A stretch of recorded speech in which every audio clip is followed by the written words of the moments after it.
Hi, good morning, good evening, good afternoon, everyone. Thank you for joining this session, which is the first session of our workshop series on grade methodology. So as you might have seen in the poster that shared with you earlier, WHO EMRO will be holding a workshop series on grade methodology that we want to discuss use of grade approach for generation of research evidence, as well as how we can use it to assess the results and findings of studies and qualitative studies to inform policymaking processes, and also to adapt the existing recommendation to the national and country context. So I would like to announce here also that this workshop series will be followed and continued also next year. We will have more workshops and sessions, online sessions on grade methodology and also on other subjects relevant to evidence-informed policymaking. And all of this is to enhance our capacity or technical capacity for institutionalization of generation and use of evidence for policymaking for health. And also because we all know that how important is to have access to local evidence for local decision making, but at the same time we should notice that it's important to use robust methodology for having this local data and evidence. Otherwise, it will be unlikely to achieve our final goal, which is universal health coverage. So by having that, I would like to inform you that today's session will be on grade methodology and evidence to decision framework, that I'm sure that most of you know this framework, but we will discuss the components, the key elements, and also the main considerations of using this framework and grade for evidence-informed policymaking and for decision making.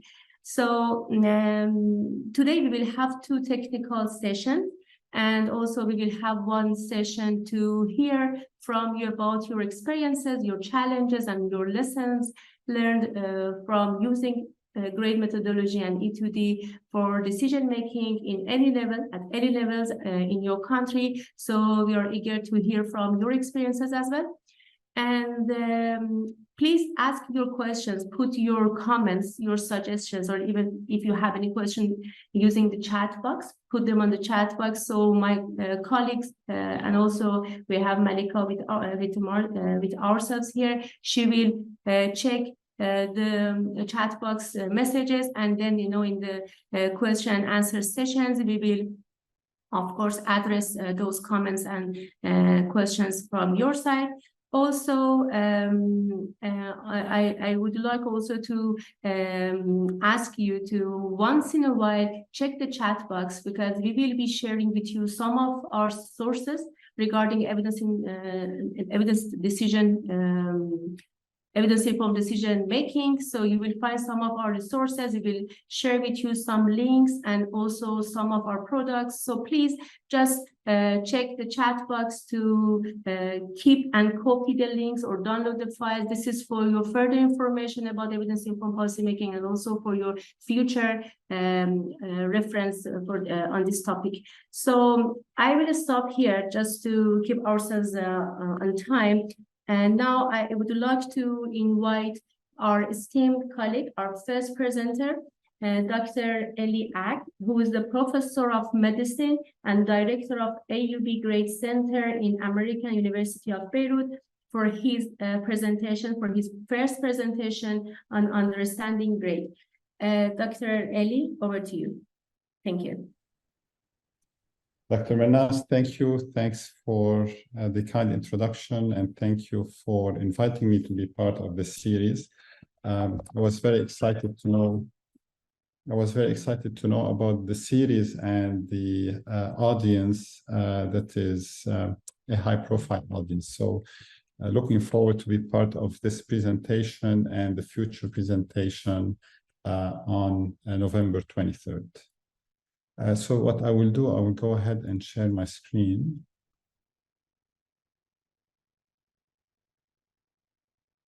Thank you. Please go ahead. Okay, excellent. So thanks again. So this first presentation today is about understanding the grade methodology. So we'll try to keep it as interactive as possible, which means if you have any comments, please include them in the chat box. My colleague, Ms. Shawan Habsa, is available to answer the questions. But also, if you have questions you would like to raise with everyone, let us know. I'll be asking some questions as we go, so hopefully we can make this as interactive as possible. So this is, are the slides moving on your side? Not yet. Oh, yes, it's moving. Okay, so that's working. Okay, so these are my disclosures. I have no benefits from any industry to mention. I do benefit from consultations related to the guideline development methodology, and I'm a member of the GRADE working group and of the GRADE guidance group, which is the executive council for GRADE.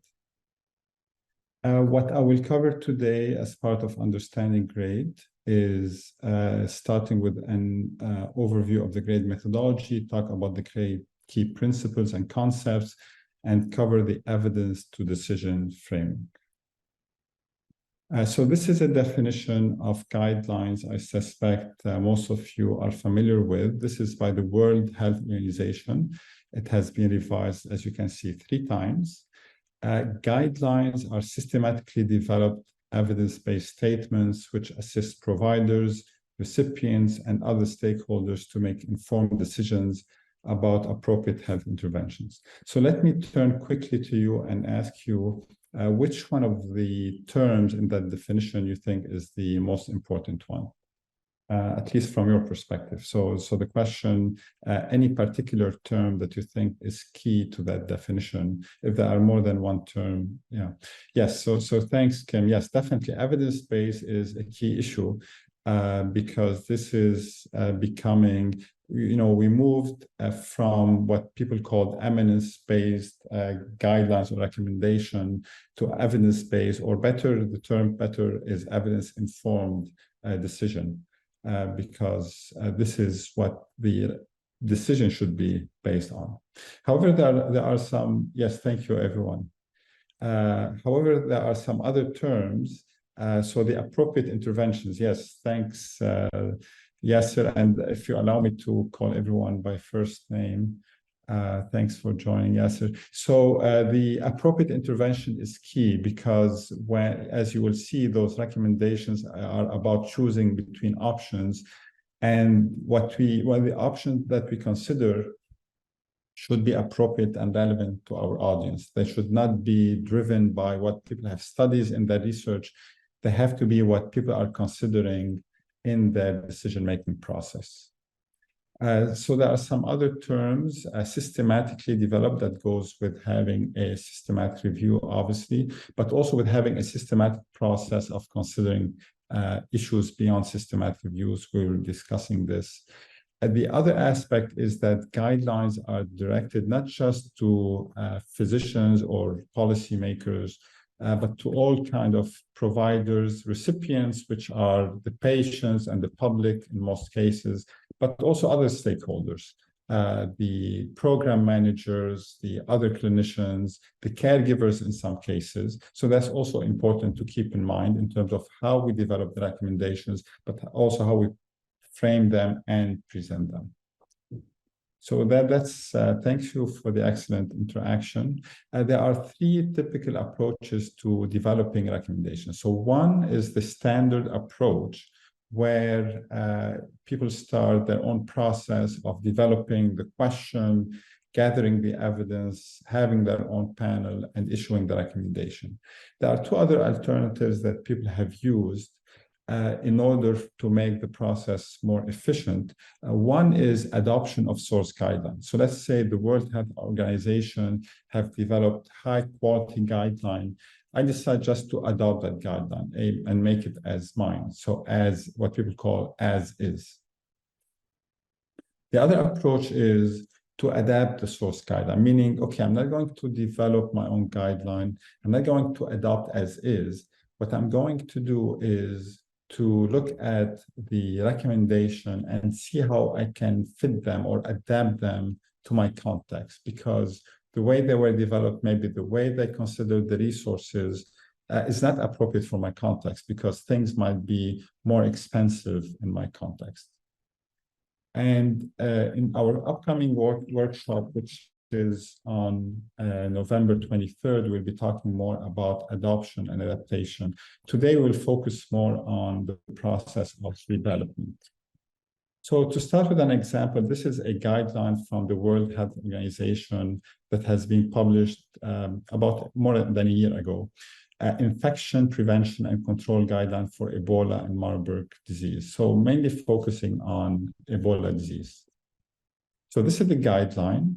And as we've seen, the guideline is made up of a number of statements. And this is one of the statements or the recommendation. It says, WHO suggests health care workers, so there's a typo here. So WHO suggests healthcare workers who have had an exposure to these viruses, I'll just refer to Ebola virus, be excluded from work for 21 days.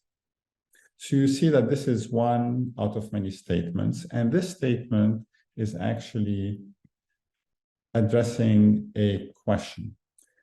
Because each recommendation statements represent the answer to a priority question of the target users. And again, the way we think about guideline is that this is a document that is intended to serve the users, so intended to help answer questions of the users. So this is why we say the recommendation statement represents the answer to a priority question of the target users. So if we go back to this recommendation, and you think, okay, what question is this recommendation trying to answer? This would be the question. Should healthcare workers who have had an exposure to Ebola virus or Marburg virus in this case be excluded from work versus not excluded from work? So although the guideline states the final product, the process does start with those questions, the priority question of the target users. And a typical question would include what we call the population, in this case, the healthcare workers who have been exposed to viruses. But more importantly, it states options, because any decision. Hi, I need to interrupt, just asking a question from audience. So because we have difficulty in seeing the slides in full. So colleagues, can you see the slides in full? I mean, maybe that's a challenge. Oh, okay. Other colleagues now raising that. So, I mean, okay, yeah. So okay. Maybe try it again. Otherwise, I would suggest perhaps, I mean, it could be shared from our side, and then you can ask. Okay, yeah. Okay. Yeah. Thanks. Thanks. What about now? It's much better, actually. Okay. Okay. Sorry for that. Okay. So, the point I was making is that for each recommendation, there's an underlying question. And the key thing for the question is to think or to state what are the alternatives. Because with every decision, the decision is about choosing between two options or more, but typically between two options. That's why the question should state those options. In this case, the options are exclusion from work versus not exclusion from work. And this is what in real life the healthcare managers are trying to decide. I have someone who has been exposed to the virus. Do I exclude them from work or not? So there's this decisional dilemma. So, and if you go back to the recommendation is trying to help the decision maker with this dilemma by providing direction on whether they should be excluded from work or not. And this is the typical or generic structure of a question for a guideline. Should a defined population receive an intervention versus a comparator? And you will see that the recommendation will come to kind of actually flip that question into a statement. So we go from the question, should this be done, to WHO, in this case, recommends that in this population, we go for the intervention as opposed to the comparator. Okay, are we doing better now with the slides? Can you see all the slides or not? From my side, still there are some issues. I don't know if other colleagues have the same issue. Maybe you can, while you are speaking, if you can just share your slides with me, Ellie, so we can also maybe share from our side. Yeah, there are some that they have still issues. Okay, let me do one Put the more chat box. time. Yes, so I'll do one thing because that might help. Is it showing better now? It's fine now. Maybe you can proceed. I will let you know if again the Okay. issues is there. Okay, thank you. Okay. Okay, so yes, so that's the question and the recommendation. So practically, what the guideline panel does when they develop the recommendation, they flip that question into the answer, which is the recommendation. So again, answering the question of the target user. But beyond flipping the question into the answer, what the guideline panel would do, it would provide a strength for the recommendation. It would provide some remarks and ideally some implementation consideration. So to give you again the example, so this is the recommendation. So WHO suggests healthcare workers who have had an exposure be excluded from work. And it says above, it's a conditional recommendation, which is based on very low certainty evidence. And then there are remarks. And the remarks are trying to go beyond just the statement to provide further guidance. For example, exclusion from work is likely to be adopted when, and there are 4 bullet points. The healthcare worker has not been previously vaccinated within the recommended timeframe. So this is when you are more likely to exclude than not. So kind of saying if the healthcare worker has been vaccinated, you could potentially not exclude them from work. And this is why it's a conditional recommendation, because it's saying it could go either way. And then the remark is trying to tell you when would you go for exclusion and when you would not go for exclusion. The next kind of remark is that exclusion is likely to be adopted when the exposure is assessed to be a high risk of transmission. So, for example, splash in the eyes, or if you have a cut wound. Again, giving some nuances about when would you go for exclusion versus not. The healthcare facility has adequate staffing available to provide health services, which was, we were part of that panel, and there was a major concern if you keep excluding people from work because of that exclusion, we'll have no workers in the facility providing care. So that was an important point to reflect in the remark. And again, this is the importance of having appropriate people around the table as part of the panel, because they reflect those different point of views and these different contextual factors, and we'll get to talk more about contextual factors. And then there's a low risk of stigmatization for the healthcare worker, because in some cases, if someone is told, please go home because you've been exposed, when they go home in their community, they are perceived as a risk for the community. So these people are stigmatized. So these are the remarks. And again, the remarks will help the reader or the target user to decide whether to go for the suggested option or not. And then there are the implementation considerations. And we don't need to go through all the details. I'm just sharing these for illustrative purposes to show you that the statement itself is important, but as a panel, you need to provide this extra information. And just to give you an idea, healthcare facilities that exclude healthcare workers who have not had an exposure at work should consider the following. So 1, conduct an assessment of the type of exposure, implement a process to monitor that person in case they develop symptoms. When resources exist, consider adding testing of exposed healthcare workers to shorten the exclusion time. And you could go through the other ones just to have an idea about what would go under those implementation considerations. Another set of implementation considerations just to show you, and you don't need to read the details, just to show you that these could be very detailed in terms of providing further guidance beyond the statement itself. Okay, so I'm looking at the chat. Is there, yes, so we're happy to share the slides after the workshop, definitely. And the other thing, we're happy for you to use the slides if you think they are helpful for educational purposes. Okay, so I will proceed.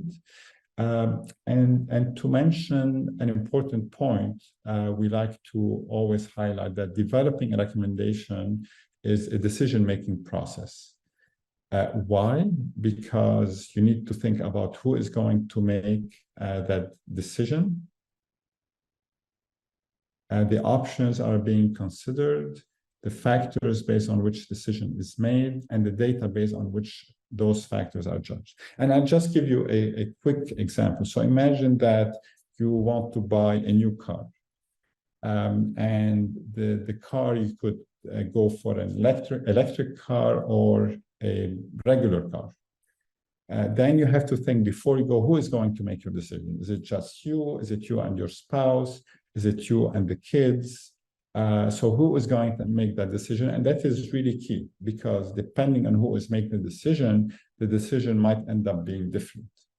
The other thing are the options. Are we considering just, electric versus regular car, or are we considering different electric cars, different brands? Or is it hybrid versus electric versus standard? So thinking about the options is important. And then what are the factors based on which the decision is made? In the case of the car, you might think about the cost. The cost is an issue. Safety might be an issue. You might think about the efficiency of the car, the way the car looks, whether you could get a good insurance for the car. So you have to think about, okay, what are the factors that are going to influence the decision? Is price going to be a factor or not? Is that the way they look that is going to be a factor or not? So deciding on those factors is important. And then data based on which those factors are judged. So if you think that safety is important, because we hear about problems with the batteries or fires, etc. The question is, okay, I would like to consider the safety, but where do I get the information on safety from? So, like any decision-making process, you have to include this, and similar to deciding on the car, a panel deciding on a recommendation will have to take those into account. So I've already mentioned some of the points. Who is making decisions? We talk about the panel members, and it's a key decision to decide who are the stakeholders that are represented on the panel. So if I could ask people to react maybe in the chat box about who are the typical representatives or stakeholders that are represented on a guideline panel in your setting or in general. So MDT, if you could please explain what MDT stands for. Yes, policymakers, excellent. So policymakers are always important to include on panels because they are the ones who first know the context. They would be able to tell you whether intervention is acceptable in that context. And then they will be the ones who are gonna implement. So they need to understand what's happening with that recommendation, understand the implications, etc. So Health Secretary, yes, Ministry of Health, definitely, if they are part of the policymakers. Yep, thank you. Healthcare providers, yes. So if the healthcare workers are the ones who are gonna implement the interventions, and we need to think about the different healthcare workers, it's not just the physicians, it's the physicians and the nurses. In this case of the Ebola, even the janitors were included because they had a representative for their views. National committee, yes. Okay, technical experts. So technical experts are definitely important. People who understand the evidence and would be able to interpret the evidence. So NGOs depends on the context. Yes, they would be important. Community leader, definitely. Yeah, all these are excellent answers. Thank you. Thank you. And patients, yes, Dr. Ashraf, thanks. So patients are important to include, or patient representative, knowing that that brings its own challenges, and we could discuss this separately. How do you make sure that that engagement is is significant and is meaningful, because it's just not, shouldn't be about checking the box that we have the patients with us. Okay, yes, thank you, professors. Yeah, so the increasing trust and sustainability of actions and uptake. Wow, great. Okay, so yes, so we need to represent the different stakeholders, and depending on who you include on your panel, you might end up with different decisions. So it's really important to think about the balance of the stakeholder. And another important issue that comes up all the time is, what are the conflict of interest issues that different groups bring with them? Excellent. So this is who's going to make the decision on a panel. The next question is the option being considered. And as we said, there's always two alternative options. It's, in the case of, here we say intervention and comparator. In the case of exclusion from work, if you've noticed, the statement itself doesn't mention the alternative, because the alternative is implicit. So the alternative is implicit. Sorry for that. So the alternative is implicit. But typically there is always an alternative. So when we talk about exclusion from work, the alternative is no exclusion from work. And that would be reflected in the recommendation statement. Now, the other important aspect are the factors based on which the recommendation will be made. So I gave the example of the purchasing a car. So what are the factors that Guideline panel take into account when making decisions? If you could also reflect, and you've done wonderful in terms of sharing your answers in the chat. So if you could share with us your thought, what are the factors? Okay, cost, yes. So cost is important, because if you have intervention A and B, and they are equivalent in other factors and other respects, and one is much more expensive, that might be a factor to go for one of them. So rules and regulations are important. So sometimes there are interventions that might be banned in a certain context. So you have to think about whether you should use them or not. Yes, availability, thank you. So there might be a wonderful technology that is very effective, but has limited availability versus a more standard intervention. So that the availability might be effective. Efficiency, yes. Other term for efficiency is called effectiveness. Politics is an interesting term. The way people kind of translate this into the decision-making process is in terms of thinking about acceptability, including the acceptability of the community, the major stakeholders. So we have efficiency, not efficacy. I would say both. So efficacy is important. So if I'm comparing intervention A to intervention B, I'm interested in knowing, is it efficacious or not? So if I'm thinking about reduction in transmission of Ebola, is exclusion from work actually effective in reducing transmission?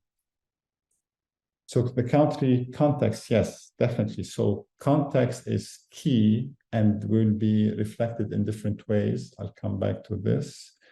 All of these are great points. Thank you. Yes. Great. And this is one way. Yes, thanks. Thanks for all the answers. So, and this is one way of thinking about those. So first on the left, you have the list. We talk about the desirable and undesirable effect, which is benefits and harms of the intervention compared to the alternative. The certainty of the evidence. So if we have evidence about benefits, how much certainty do we have in that estimate? The values that people assign to the main outcomes. And then you take these into account to say, on average, the balance of effects is in favor of the intervention, or it might be the other way around, in favor of the comparator. Or it might be, very balanced, very tight, the difference between the two. And you will see that on the right, we call these evidence on the health effects. So this is all about the health effects of A versus B. However, you see in the bottom of that screen, we talk about the evidence on contextual factors. And these are the factors. Actually, it was very interesting that when I asked you to respond, you provided more of contextual factors, which is resources required, equity, acceptability, and feasibility. And this is really key. And I'll come back to these factors in more detail in this second session today to talk about the importance of context, because context is not only essential for making those decisions, in some cases is the main driver of the decision to come up with a recommendation. And this is really why it's important not to simply adopt, but to either develop our own recommendations, because in this case, we'll be considering our own context, or do the adaptation, which is, we take the source recommendation and then we consider how they might change or the recommendation might change based on our context. Okay, so this is, I would say, one of the key slides I will go over today, which is to say, when developing recommendation, it's not just about the evidence. So this is why we talk about evidence-informed decisions, evidence-informed recommendations. So evidence is key, it's essential, but that's not the only factors. We always have to think about the contextual factors.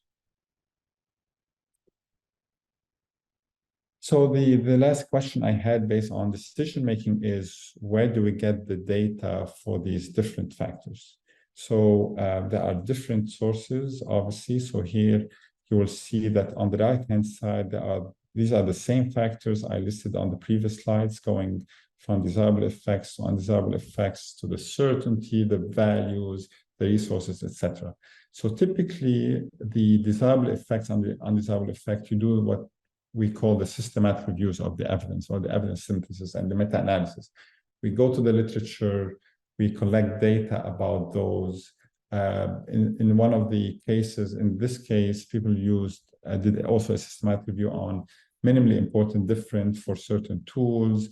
They did even a systematic review on values and preferences. So all of this is important. The other factor, which are contextual factors, could be obtained in other ways. So again, turning back to you, what do you think is a good way of collecting contextual factors? Assuming that for benefits, harms, we did the systematic review of the literature. What about more the contextual factors? So the resources and the acceptability or the feasibility of an intervention. Yes, thank you. So needs assessment, yeah, excellent answer. So what people do, they do a local needs assessment. If you're developing your own guideline, you do a survey in your environment. Let's say the question we have here: do we exclude healthcare workers from work or not? So you could do that with the healthcare workers. Stakeholder assessment, yes. So whenever you do an assessment of the contextual issues, you need to engage your stakeholders because you want their views. If you are interviewing them or doing a survey, as has been mentioned, you need to survey your stakeholders and make sure that the survey includes the different stakeholders.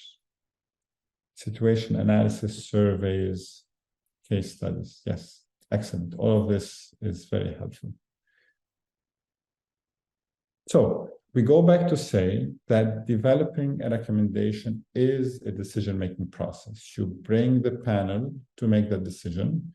You have to make sure that they are representing the different stakeholders. You tell them, these are the options, option A and option B.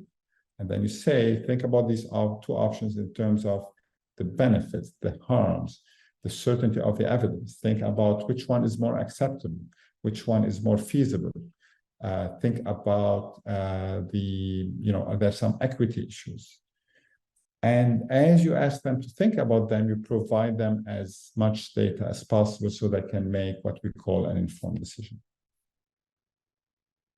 So I hope we're making that point about the decision-making process clear. Any question? I guess we could just take, maybe a quick question or maybe a quick comment so far, just to have a sense of how things are going.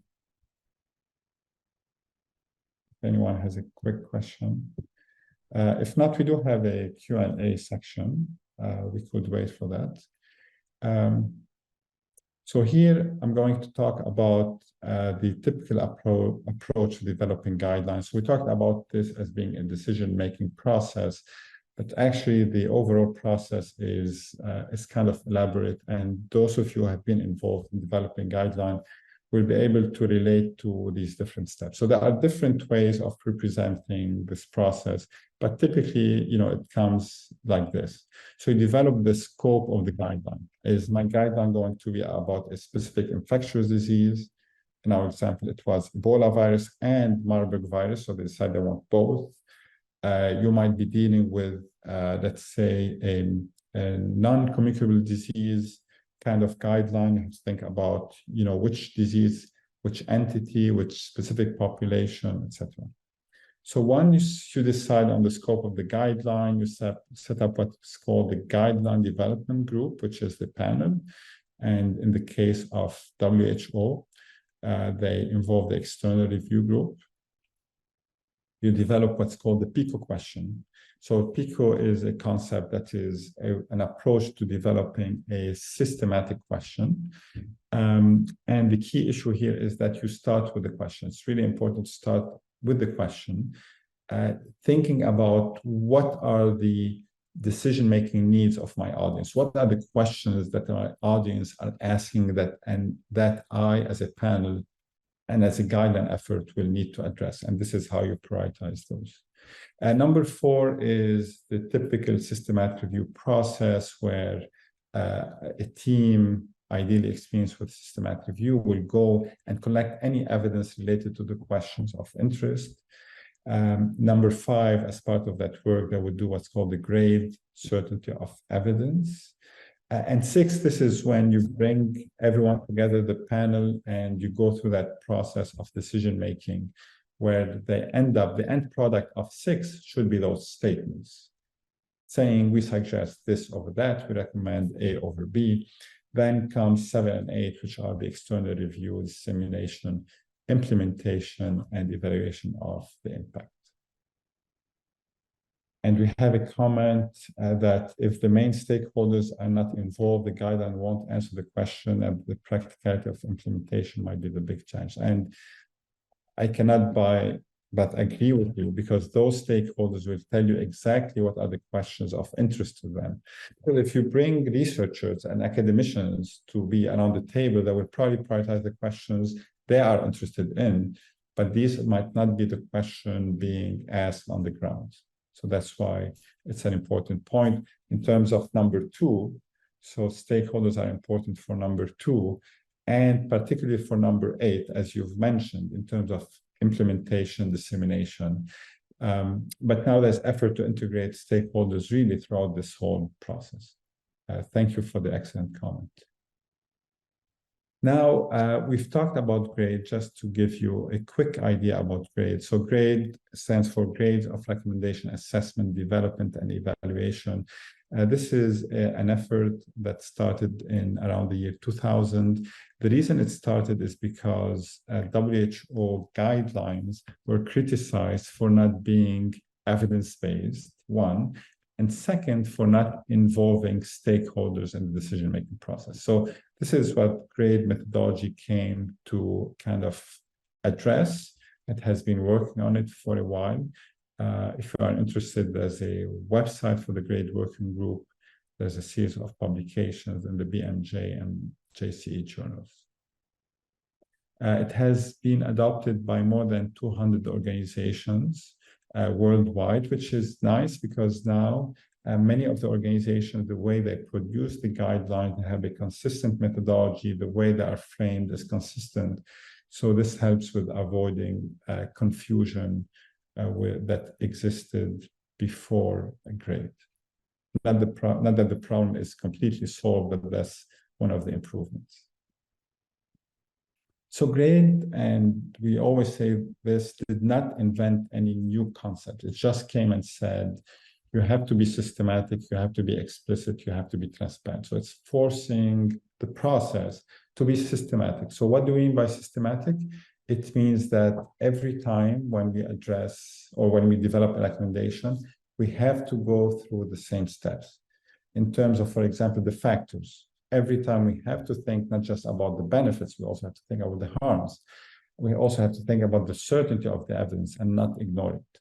In addition to the evidence, we have to think about the contextual factors. So this is the idea of being systematic. Being explicit is about being very specific and explicit about what factors are we considering, what evidence have we considered, sharing the evidence that has been reviewed, and being explicit about our judgment. So if we look at the number about the benefits of an intervention, we have to be explicit of in relation to whether we think this benefit is small or large or moderate. So the panel has to make that judgment. And it is transparent or supposed to be transparent because all of these judgments we've been discussing are typically laid out in the final document of the guideline. So again, what I would like to emphasize is that Gray did not invent any new concepts. It's just set a framework. The name is a framework. This is how ideally you should do it. And we've already mentioned the importance of the certainty of evidence assessment and contextualization. And this is a term that has become more and more important in this field, contextualization. And this is the overall framework that GRADE uses for guideline development. I've already went over this. And just to explain some of these concepts, the first one was the balance of benefits and harms. So how does that work out? If you have, these are 4 different scenarios, and you might have seen this slide before. So I'll take you through the different scenarios. So let me start with the scenario on the left. So in this case, the benefit clearly outweigh any harm. So this is where you are more likely to give a strong recommendation. So you have intervention A versus B. A, definitely much more effective and practically no harm. You are more likely to say it's a strong recommendation. If you are on the extreme right, which is much more harm than benefit for A, you are more likely to go for a strong recommendation against A. And in between, this is where the balance of benefits and harms are really close. So it's not like you could say everyone go for A because, this is an extremely close. So if you go for this one, the second from the left, the benefits slightly outweigh the harm. So let's say this is the case, but then this intervention, A, is much more expensive, comes with, concerns about the acceptability. You might not necessarily go for it, although it has a bit more benefit. So you take those into account. However, the first factor you take into account is this balance. And you would say, if the balance probably or outweigh the downsides, you are more likely to go for a conditional recommendation. So weak is another term for conditional, but these days we use the term conditional recommendation. And the third one, this is where, the harms slightly outweigh the benefit, and this is where you would go for maybe conditional against. So the larger the difference between benefits and harm, the more likely the recommendation will be strong.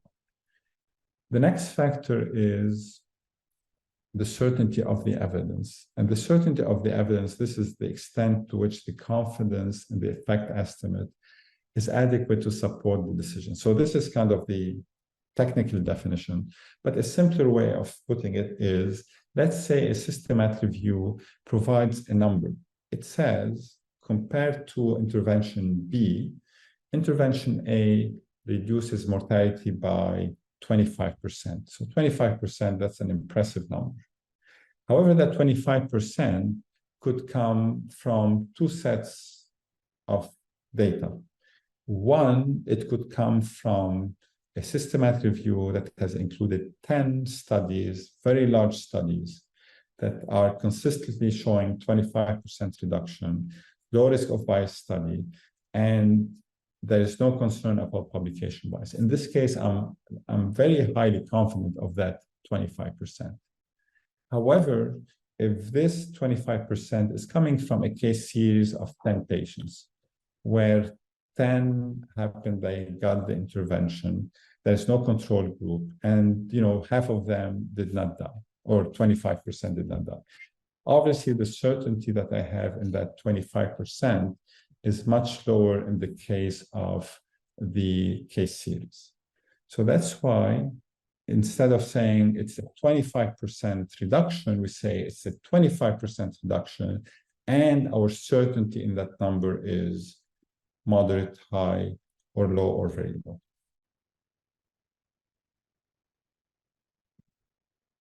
And again, this is not for us to discuss today, but this is the framework that Greg used to come up with that certainty of the evidence, just to show you that it's a systematic approach that takes many factors into account. So the higher the certainty of the evidence, the more likely the recommendation will be strong. If I'm very certain that an intervention works, I'm more likely to say, come on, everyone should use it. However, if there's a suggestion of a reduction in mortality, however, I'm not really sure. It's based on very low certainty evidence. I'm less likely to push for it. I'm less likely to say everyone should do it. So this is how it's reflected. Now, values and preferences, this is an important concept. And it talks about the values we assign to outcomes. So what I'm showing you is kind of the technical definition, that the lower the variability and uncertainty in values associated with an outcome, the more likely the recommendation will be strong. And I'll give you an example of values and preferences. Just to think about how does this value translate. So if you think about patients with cancer, so patients with cancer that are typically undergoing curative care, meaning they want to get cured from the disease, and the main outcome of interest is mortality. So in this case, you might imagine that people care a lot about reduction in mortality, and they might be more willing to accept negative effect on quality of life. But let's say a separate intervention or a separate group, let's say people who are not under curative care, patients with cancer, who for some reason there's no expectation of improved survival with chemotherapy. In this case, they might decide to go for palliative care. So in this case, people would still care about mortality, but they might care more about quality of life. So the way people value the outcome, in the first case, people value mortality much more than quality of life. In the second case, at least some of the patients will give more value to improving quality of life as opposed to improving survival. So in this case, the way people think about values might affect the recommendation. So the same chemotherapy might be recommended in favor if we are talking about a curative kind of guideline, and they might be recommended against if we talk about palliative kind of guideline. So the other factors are mostly contextual factors. So the effect of an intervention on mortality, morbidity, we take this from the global literature because we assume that the effects, think about COVID-19 vaccine, most of the studies were done in Europe and North America and other places. They've shown certain reduction in transmission. We take this and apply it in our context because we think that health-related evidence could be extended, or it has external validity or applicability across population. And this is unlike resource use or other contextual factors where these are specific to the context. So when we think about intervention, we have to think about what are the resource implications, the type, availability, and amount. And in our context, the resource might be more relevant than in other contexts. So working with some professional societies in the US, they might say, for example, we don't want to deal with cost issue. We just focus on benefits and harms let's not take into account the cost. However, when we work in the region, in the EMR region, the Eastern Mediterranean, for example, people are attentive to the cost because there's the cost, but also the opportunity cost, meaning that if you recommend an action, a certain intervention, it's very expensive. Within a healthcare system, there might be diversion of resources to support that intervention. So we have to think, okay, if we recommend it, what's the implication in terms of opportunity cost? So, and in general, the lower the resources required for a policy or for a clinical intervention, the more likely the recommendation will be strong. If there's a major resource issue, we might still recommend in favor. However, we call it a condition recommendation, meaning that we're kind of saying it's effective. However, use it only if you have the resources. So the conditional label is trying to get the message to the users of the guideline to be attentive to how this is going to affect the implementation. So equity is an important factor that people are considering more and more in guideline development. And you might have seen this or similar illustrations on the difference between equality and equity. So equality is when you are giving everyone, all the different groups or stakeholders, the different support. Equity is about looking at those who are more disadvantaged based on whatever characteristic, whether it's the age, ethnicity, sexual orientation, or other. You look at the vulnerable group and you try to support them in a way that makes them less vulnerable. So that's the concept of equity. And we know that sometimes when you recommend certain policies, they could have positive or negative impact on equity. So that's why if the intervention has a positive effect on equity, you are more likely to give it a strong recommendation in favor, and the opposite is true. So the last two factors in terms of contextual factors are acceptability. Is the intervention acceptable? And during the COVID-19, acceptability was a major issue with vaccine. For example, talking about the vaccine hesitancy. So that's an issue of acceptability. If you have a community with a lot of vaccine hesitancy, you have to be very careful about how you issue your recommendation. Or if you issue a recommendation, you have to be aware of the hesitancy, of the acceptability, and work on an implementation plan that would raise awareness about the importance and the effectiveness of vaccination. And the last one is feasibility. Is my intervention feasible? If your intervention is a technology that requires certain sets of skills or training that you don't have in your community, it might not make sense to recommend in favor or to recommend strongly in favor. If you have intervention that is totally feasible, then you could give a strong recommendation. I remember an example from one of the WHO guidelines on retaining of healthcare workers. How can we retain healthcare workers? There are not many effective interventions. However, one of the interventions was to have an acknowledgement to those workers in the way of giving them awards. In that case, it was totally feasible, very low cost, no issues. So the panel ended up recommending strongly against that kind of intervention. Again, I go back to the same slide to emphasize the importance of those different factors, the health effects and the contextual factors. So practically, and to end this section, so what you do is you use what's called the evidence to decision table. This is an example. Remember, I go back. So remember on the previous slide, we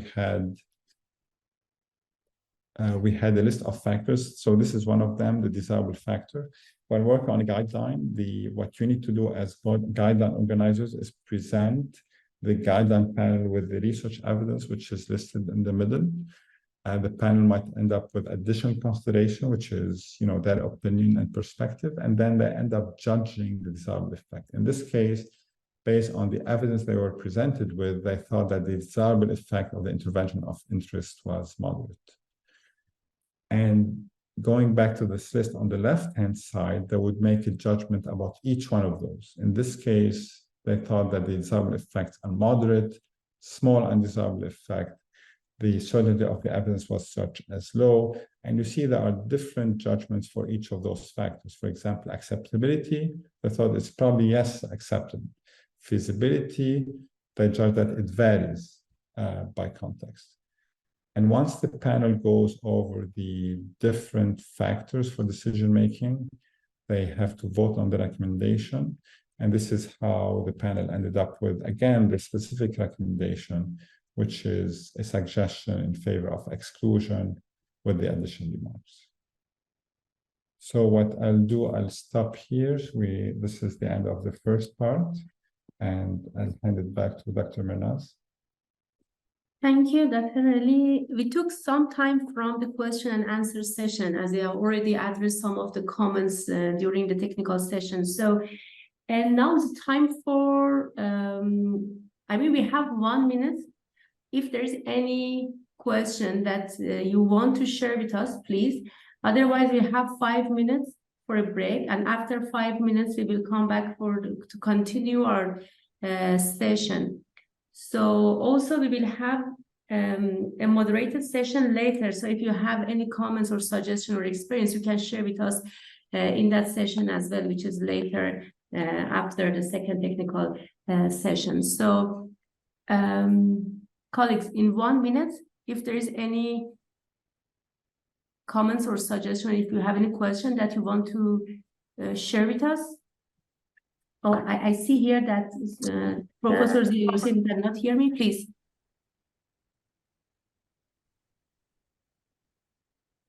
Please go ahead.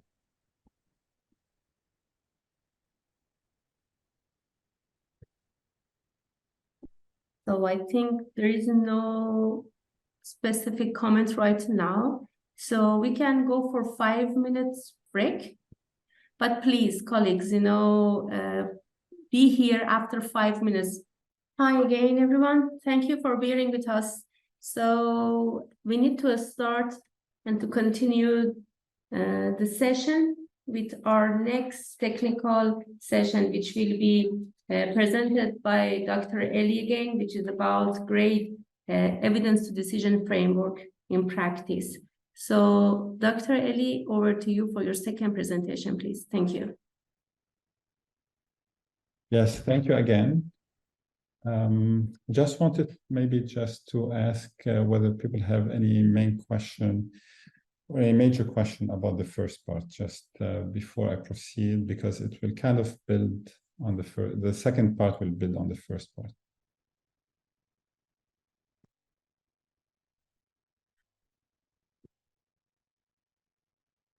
If not, let's go and let me know whether you could see my slides now. Yes, we can. Okay, thank you. So ETD is the evidence to decisions framework. So it really talks about, that same slide you saw a few times, which is showing the health effects and the contextual factors. That's called the evidence to decision framework. It's called evidence to decision because it says, this is the information or the evidence that you need to take into account. And the table the framework is intended to help you get to the decision, which is the recommendation. So we talk more about this, and we'll use some of the examples again to illustrate some of those factors. So this is the outline for this next session. And let me start by talking about the importance of contextual factors. So the World Health Organization handbook states that one of the roles of the Guideline Development Group, GDG, is to formulate recommendations, take into account benefits and harms. So this is the health effects, values and preferences, feasibility, equity, acceptability, resource requirement, and other factors as appropriate. So whatever is underlined could be considered as contextual factors. And this is what makes adopting guidelines for another setting a bit challenging. But it also highlights if you are going to either develop your own guideline or adapt other guidelines, these are the factors that you should take into account. So let's go over the 4 examples to illustrate the importance of contextual factors. So example number 1. Talking about judging the balance of health effects, desirable versus undesirable effects. So it's a bit generic. So for patients with condition X, whatever this condition is, it could be infectious, non-infectious, health system issue. Intervention A compared with no intervention A leads to the following: 10 less death per 1,000 patients over 1 year, and 10 more episodes of diarrhea per 1,000 patients, okay, over 1 year. And the question A, would you judge the balance of the health effect as favoring A or not favoring A? So if you could just type in favors A or not favors A. The point here is that we have 10 less death, but 20 more diarrhea episodes.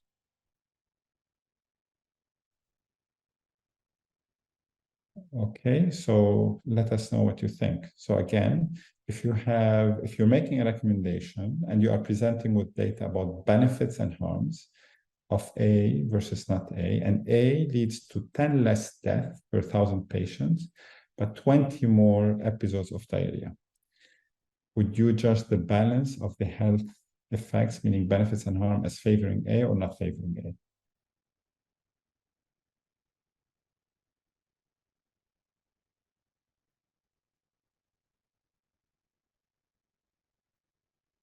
Just double checking that people could hear me.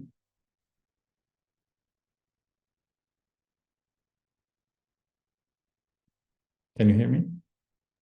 Yes, we can. Okay. Okay, Kim, thank you, Kim.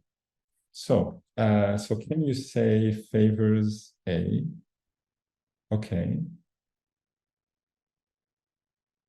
Yeah, diarrhea needs to be reported as adverse effects. True. Yes, it is an adverse effect. So favoring A, favoring A. Okay.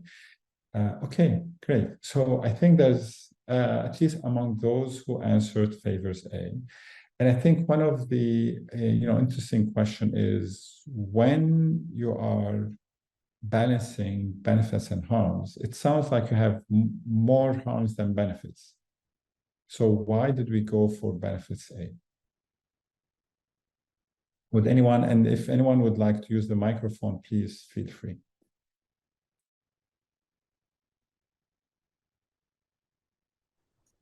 Yes.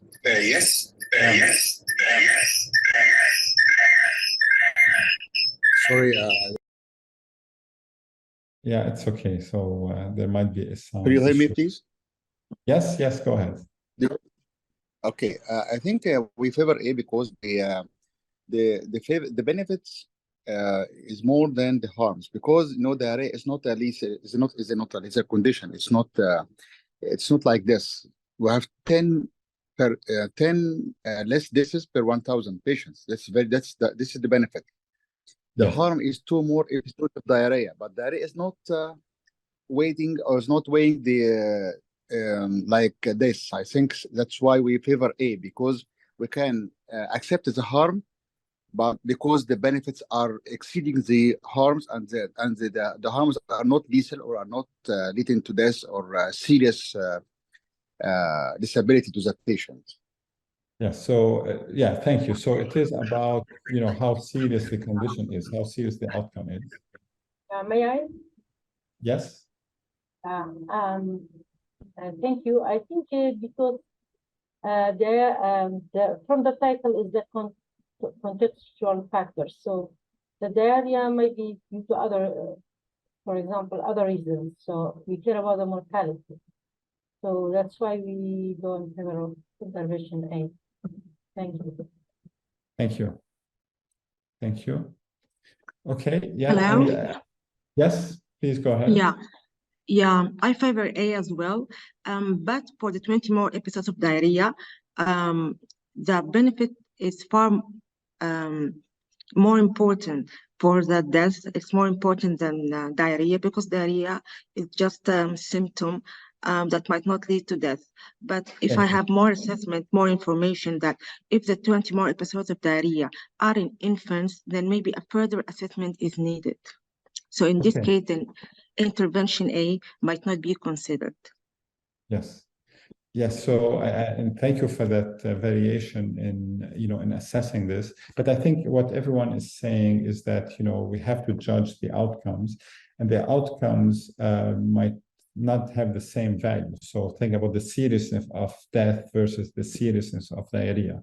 So death being irreversible, being the ultimate outcome that people are trying to avoid, versus diarrhea that might be reversible, short-lived, and maybe with no consequences. So that's an important point. And this point, and the reason, the reason I gave that point is to prepare you for this next example. So the first point illustrates the issue of the value of an outcome. So there's more value given to mortality as opposed to diarrhea. So this is where I would like also you to think about the value of the outcome. And I already mentioned this example. So patients who have cancer X, chemotherapy A leads to improved survival at 3 months. However, they worsen quality of life. And as we thought about the value of mortality versus the value of diarrhea, we thought that there's much more value for mortality, obviously. So that's why, although it was just 10 deaths, it was worth more than 20 diarrhea. So the question here, for which of the following 2 groups that I will present, you are more likely to judge the balance of benefits as favoring chemotherapy A? So patients with cancer seeking cure or patients with cancer seeking palliative care? Again, consider that this chemotherapy leads to improved survival, however, worsening quality of life. In which of the following two groups, if you could just type cure or palliative care, you are more likely to judge the balance as favoring chemotherapy?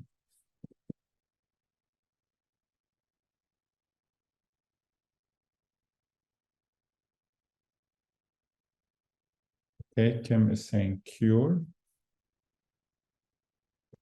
So Cure. Okay. Yes, cure. And if anyone would like, yes, thank you. If anyone would like to speak as to why this is more favorable in terms of cure. And Huda, you say the patient should decide exactly. So in some, and thank you, Huda, I think you gave us the kind of the lead to the discussion. So obviously, if you are seeking cure, you appreciate improved survival more.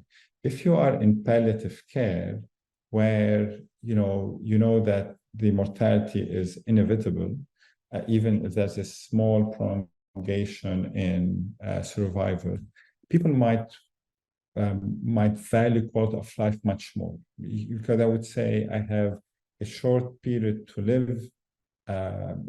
For a short period to live, I don't want to spend it with a worsened quality of life.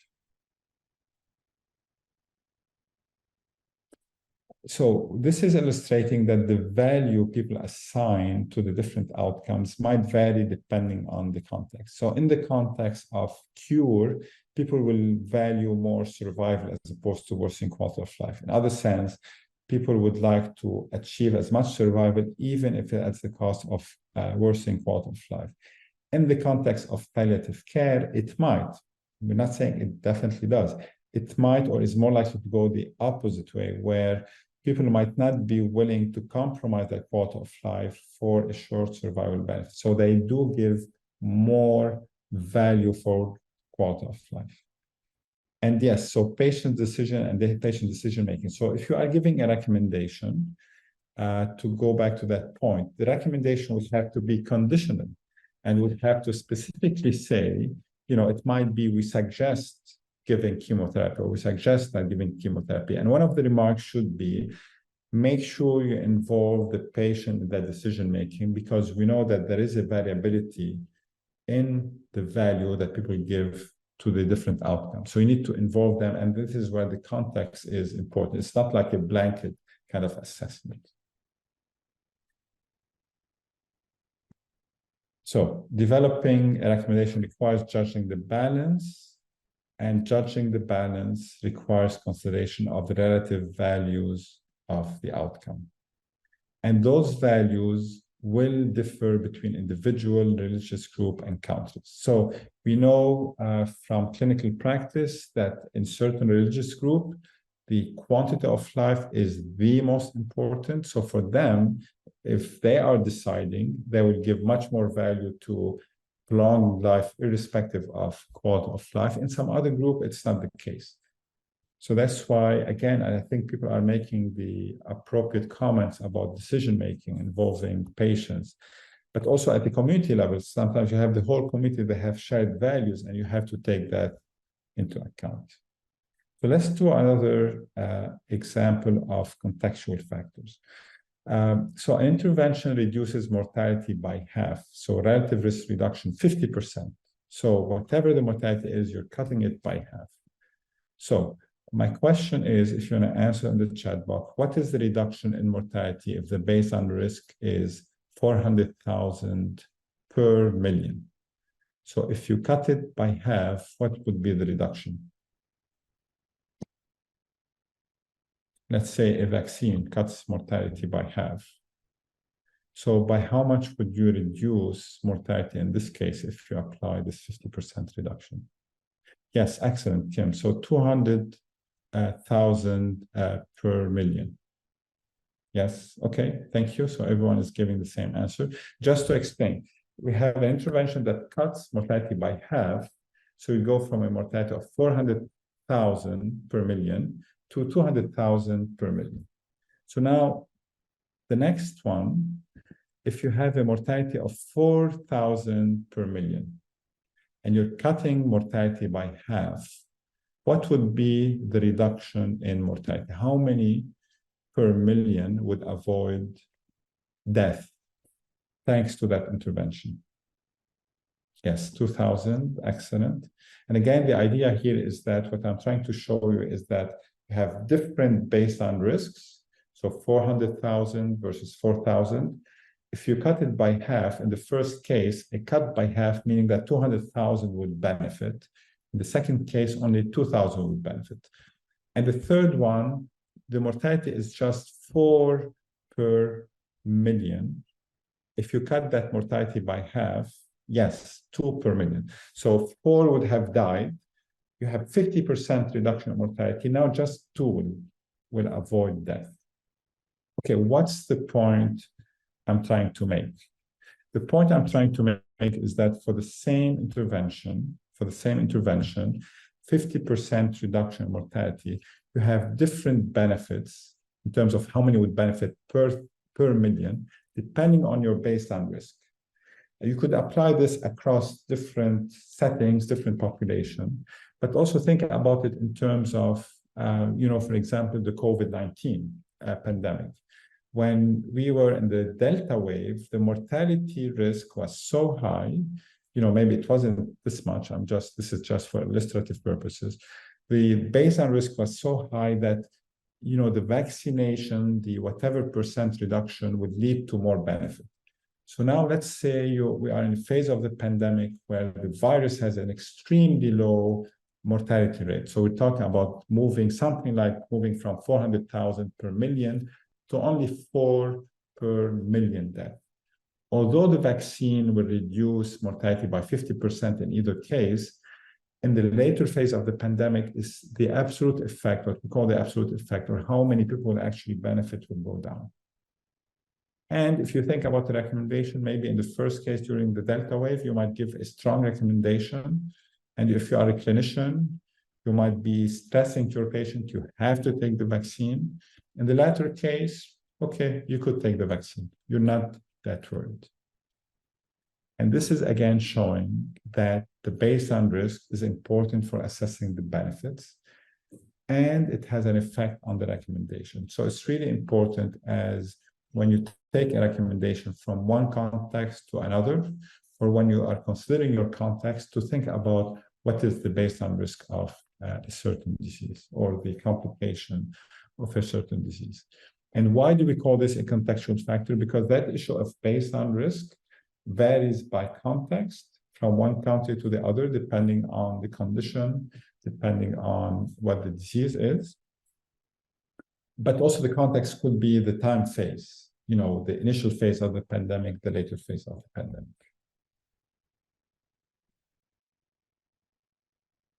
Okay, maybe I preempted the question. Which of the three cases are you more likely to recommend the intervention? I guess what the case I'm trying to make is that probably yes. Okay, the first one or the first two, definitely yes. It could be the first two. So, and that's an important point. You need to make that judgment about whether the second one, maybe the first and the third are clear cut. The second is where you might need to make a judgment whether it is worth it or not. And that's one of the challenges of being on that panel. Okay, so the point, quantifying the effect of an intervention on an outcome requires the consideration of its baseline risk. And the lower the incidence, the lower the absolute effect, the less likely the recommendation to be in favor. Okay, now let's do example number 4. In patients with, and thanks for the engagement, that's very helpful. Yes, so there's a important question, whether it depends on the complexity, feasibility, and cost. Yes, so here what I'm doing, and let me just go back a little bit. So there are different contextual factors, and each one of them is kind of moving the recommendation in a certain direction. And at the end of the day, if you have 5 or 6 factors, you have to take all of them. You know, it's always nice when all of these factors, whether it's the health effects, the reduction in mortality, the feasibility, the cost, if all of them are moving the recommendation in one way that's helpful, sometimes what happens, you have, you know, intervention that is more effective than another, but then at the same time, it's less feasible and more costly. And this is where the change. And maybe at the end of this discussion, we could think a little bit on how to deal with that. Yes. Could I ask a question, please? Yes, please go ahead. If I have 2 populations, one population is about 100 million population, and the other population is about, let us say, 500,000. So 100 million and 500,000. Does this apply correctly to this to this situation? This is the context here. So Yeah. I think the contextualization is different, although the number is small. But for 500,000 or 100,000, I think it's different than 100 million. Or what's your opinion? Yeah, so there's a slight, and there's a slight difference between what I mentioned. Let me go back. It's just okay. So here the difference with what you are presenting is that imagine the larger population, which is 1 million. Here, the incidence of disease in that population is high or low, as opposed to the size of the population. And because what's the idea? If you want to get, for example, if you want to get the benefit of, under scenario 3, if you want to get the benefit of 2 averting death, what you actually have to do is to vaccinate the 1 million individual for 2 to avert death. This is the implication. In the first case, in order to get the 200,000 benefit averting death, you have to vaccinate the 1 million. So in the first case, you would say vaccinating the 1 million is worth it because you have 200,000 benefiting. In the third case, you are vaccinating 1 million for just 2 to benefit. So this is how it comes in. So, and that's for the same population size. So now, if you talk about 2 different populations of different sizes, you might need to reproduce that kind of calculation to see on a population level how much you would benefit from recommending a certain intervention. Does that answer the question? Yeah. Okay. No, if we take the first one. Yes. Yes, if the first possibility is 400,000 over 1 million, or 1 million population, it will be, if it will be 200,000. I think it will be totally different from those with 50,000. I think so. Yes, yes. So if you apply it, yes. So maybe you get to first conditional, maybe the first could be conditional, maybe the second could be strong recommendation.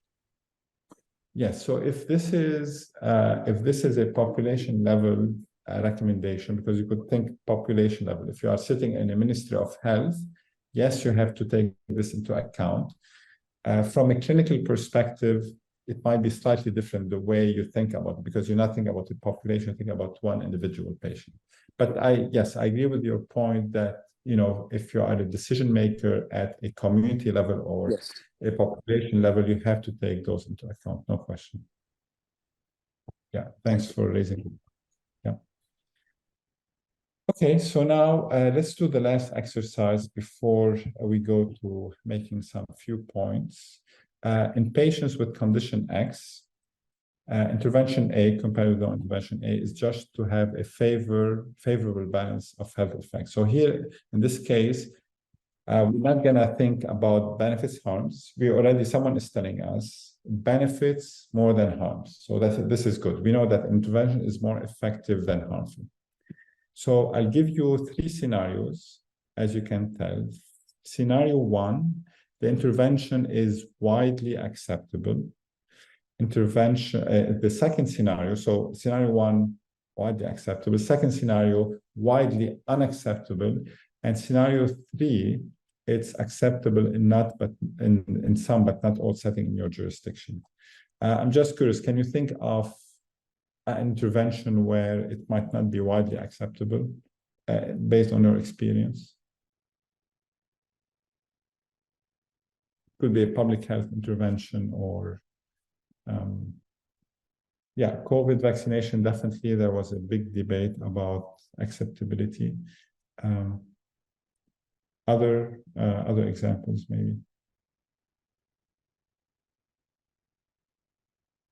COVID vaccination is probably a good example. I think it's vivid. Yes, HPV vaccine, human papilloma virus vaccine to prevent cervical cancer, because there's lots of, you know, there are some cultural issues. Thank you. Thanks. This is an important example. Permanent sterilization, yes. Ready-to-use supplements for prevention of chronic malnutrition in children in Pakistan. These are excellent examples. So yes, so let's think about some of those examples. Maybe for the ease of thinking, we'll use the COVID-19 vaccination, given that it's so, you know, everyone could relate to. So we'll walk through those scenarios one by one. The first scenario, we say, COVID vaccine has been proven to have more benefits than harm. And that's, and people might doubt this, but let's, for the purpose of the exercise, let's assume this is widely accepted. Okay, and with the first scenario, let's say we are in a society where it is widely acceptable. The question is, if it's widely acceptable, would you recommend the vaccination to all, some, or none under those conditions? If you could please answer in the chat box. Again, it's for scenario 1. So Kim, you're saying you recommend it to all. Yes, okay. Okay, so people are recommending to all. So let's go now to the second. Thank you. Yeah. And we'll come back to discuss a little bit why. So now, again, assuming that there's more benefits than harm, we are in the second scenario where the vaccine is widely unacceptable. And we know there are some societies where people just, you know, refusing to vaccinate. There are lots of, you know, misinformation or conspiracy theories. Would you recommend A to all, some, or none? Knowing that it is acceptable, but it's widely, knowing that it's effective, I'm sorry, but widely unacceptable. So, okay, so we're saying, okay, so Kim is saying all, Najla, some, okay. So we do have different points of views, but at least there's a different mix. Previously, we had everyone saying all, here we have, mostly people saying some. If would anyone like to reflect on this using the microphone? Why, in this case, you went for the same or for a different answer? And maybe to think about why it's not none. Please feel free to jump in. Hello? Yes? Yeah. For this intervention, knowing that it's widely unacceptable, it will be a waste of resources, knowing earlier that this intervention will not be widely effective in the country, as many will not be accepting to implement it or to follow the guideline through this intervention. That's why narrowing the scope of the intervention to some or certain risk group among the population will be a better option. Okay. Thanks, Dr. Haifa. Anyone else? So Kim, you went for all. Would you like to speak to that? Yes, please. Yes. Can you hear me? Yes. Yes, I think because you should still recommend it to everyone if you know there's health benefits, but that doesn't mean it's good for the scenario, but you can recommend it even if there's not enough resources or if it will not be implemented in the country eventually. Okay. Thank you. And I know someone else was trying to speak. Yes, please. I can take the example of influenza vaccine. Influenza vaccine may be applied to this example because it's available, but it's not not all people will seek for influenza vaccination, and it's not acceptable by all people to pay for influenza or for common cold or whatever, as it's not so that a dangerous condition or health condition. So it's available, but it's not all people will take it. So maybe some are advised to take it, or maybe it's a conditional recommendation. Okay. Yes, thank you. And thanks again. It's really interesting to see the different points of view. And I know, maybe yes? I'm sorry. Can I ask a question? I mean, recommendation, does it have to do with the willingness of people to take or not? Yes. I mean, okay. Recommendation should not have to do with that. We need to work on, if there is, for example, vaccine hesitancy or something, raising awareness, correcting, but not reduce the population where we should recommend it. I don't know. Yeah, so thank you for your point. I was going to make a similar point, but actually, I think either way is reasonable, and I'll tell you why. So if you know that you are in a society where there's a high level of unacceptance or resistance or hesitancy about vaccine, I think the recommendation, the point is you need to raise awareness. If you, as a healthcare professional, you are convinced based on the data that it works and there's hesitancy, the best way to do it is to raise awareness, to educate your patients, your community, et cetera, about the benefits of this. So in this case, what you do is, instead of giving a strong recommendation, meaning just do it, you give what we call a conditional recommendation, where you would say you do it if you have acceptability, or after you do a campaign to raise acceptability. So it kind of reflects on the other things that you need to do in order to achieve what you want. Okay? Thank you. Okay, so I guess we've made the point. So the point is that a management option could be effective and safe, but not acceptable to key stakeholder, not feasible or not affordable, in which case you have to be careful. Because this would limit the implementability and subsequently limit the expected desirable consequences. I'll give you another example that might be hopefully clearer. I was on a guideline with the World Health Organization a few years ago about the effectiveness of circumcision to prevent transmission of HIV in the population of men who have sex with men, MSM, or homosexuals. So there was actually a proof that this is an effective and safe intervention. And the question was, do you set up clinics for circumcision of MSM, men who have sex with men? And then the representative of the certain countries, particularly in Africa, on the panel said, in our setting, if a person is identified as having certain sexual orientation, that might actually be persecuted and killed. There's a stigma. So they said, you cannot issue a recommendation that you need to set up those clinics for circumcision. It will not work in all settings. So it ended up being a condition recommendation for circumcision in that population. And the condition was, so first, to make sure that it is acceptable in that community.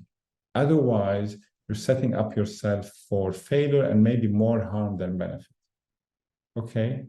Does that example make it clearer about the importance of considering acceptability? Yes, thank you. So in some cases, yes. So the point we recommend to all, meanwhile, working on acceptance and acceptability. And this has, and it's interesting because when you think from it from a clinical perspective, maybe you should make that recommendation to all. But for the same intervention from a health services perspective, you might want to be more considerate of the context and of the feasibility. Okay. Okay. I think this is a very nice discussion. And again, the point today, is that about perfecting how to develop guidelines, just, discussing, reflecting together about the importance of contextual factors. And that in some cases, irrespective of what the benefits and harms, when the contextual factors vary, whether these are the baseline risks, whether these are the acceptability or the values in that community, these are very important in making decision. And that's why when we talk about decision factors, what are the factors you take into account? We're not limiting ourselves to benefits and harms.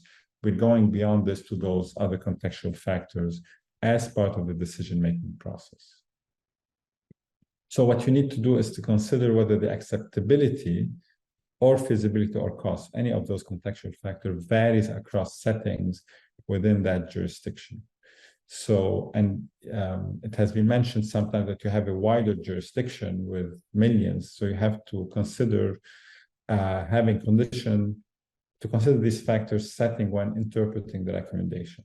So you say, you might be in the Ministry of Health, and under your jurisdiction, you have both community areas and urban areas and rural areas. When you talk about HPV vaccine or some more controversial kind of interventions, you will need to take that into account and talk about conditions. So you cannot send people in some rural areas to talk about HPV vaccine. They might be, they might be persecuted or fired from that area. So you have to talk about this, and then you make it a condition recommendation that, we should start an HPV vaccine program if the community is accepting of that kind of intervention. So ethical factors, yes, sometimes there are ethical factors. With Dr. Khalida, if you have any specific example in mind, I would be interested in hearing it. Yes, I'm thinking about do not resuscitate in our country. It can be affected, and how we can make a decision on if you have like this situation. Yes, that's an excellent point. Actually, I was attending a conference on palliative care on Saturday, and this issue came up. So in Lebanon, for example, there's a law against terminal extubation, meaning that if you have someone who's terminal, you cannot remove the tube out of the ventilation machine for whatever reason. And that becomes an issue on what you recommend. If, there might be some data that terminal extubation is good for the patient and the family. But if you have some legal issues, you have to consider it. And that's what we call feasibility. So you might have an effective intervention. So one other example might be certain treatments that are being now advocated for cancer patients, like marijuana. So there might be proof that dying patients who are under palliative care, marijuana helps them to ease their suffering. But if you have in your country a legislation against the use of marijuana, that is a feasibility issue, and it will definitely affect the recommendation that you give. Yeah, thanks for the excellent example. So the other point is that contextual factors become even more important when the certainty of evidence about health effects is low or very low, meaning that there's intervention where we're really not sure whether it works or not, and it's expensive. In that case, you would definitely recommend against it, as opposed to intervention where we know that it works and it's expensive, where you might give maybe a conditional recommendation in favor. So again, I would like to repeat that point, that those contextual factors become more important in that decision making when the health effects or the evidence about the health effects is of low or very low certainty. And as we discussed, and I think someone mentioned this, there's implication for implementation as you think about contextual factors, raising awareness if there's a hesitancy about vaccine. If there's an legal issue, one of the implementation consideration might be about advocating to change the law, etc. So we've already covered this. I'm not going to do it in length. So what are the contextual factors? In relation to outcome, how we value the outcome. So we gave the example, how much do we value death versus quality of life? And that might change by context, by the type of population. In terms of the outcome, the baseline risk of the outcome is mortality related to COVID-19, 400,000 per million, or is it 4 per million? So these are contextual factors relating to the outcome. And then there are the contextual factors related to the intervention. So the vaccine itself, or the HPV vaccine. It's about the resource use related to that vaccine or any intervention. How expensive is it? Is it acceptable? Is it feasible in my context? So, Mehnaz, just a quick question. How much time do we have left for this session? Yeah, you have still 5 minutes to end this session. Thank you. Yeah. Thank you. So I've already covered these factors, and as a reminder, I will send the slides, so you'll have all these slides. I'm just gonna take you through one example. So we've already mentioned these, and you will have the slides. So let me take you through one example.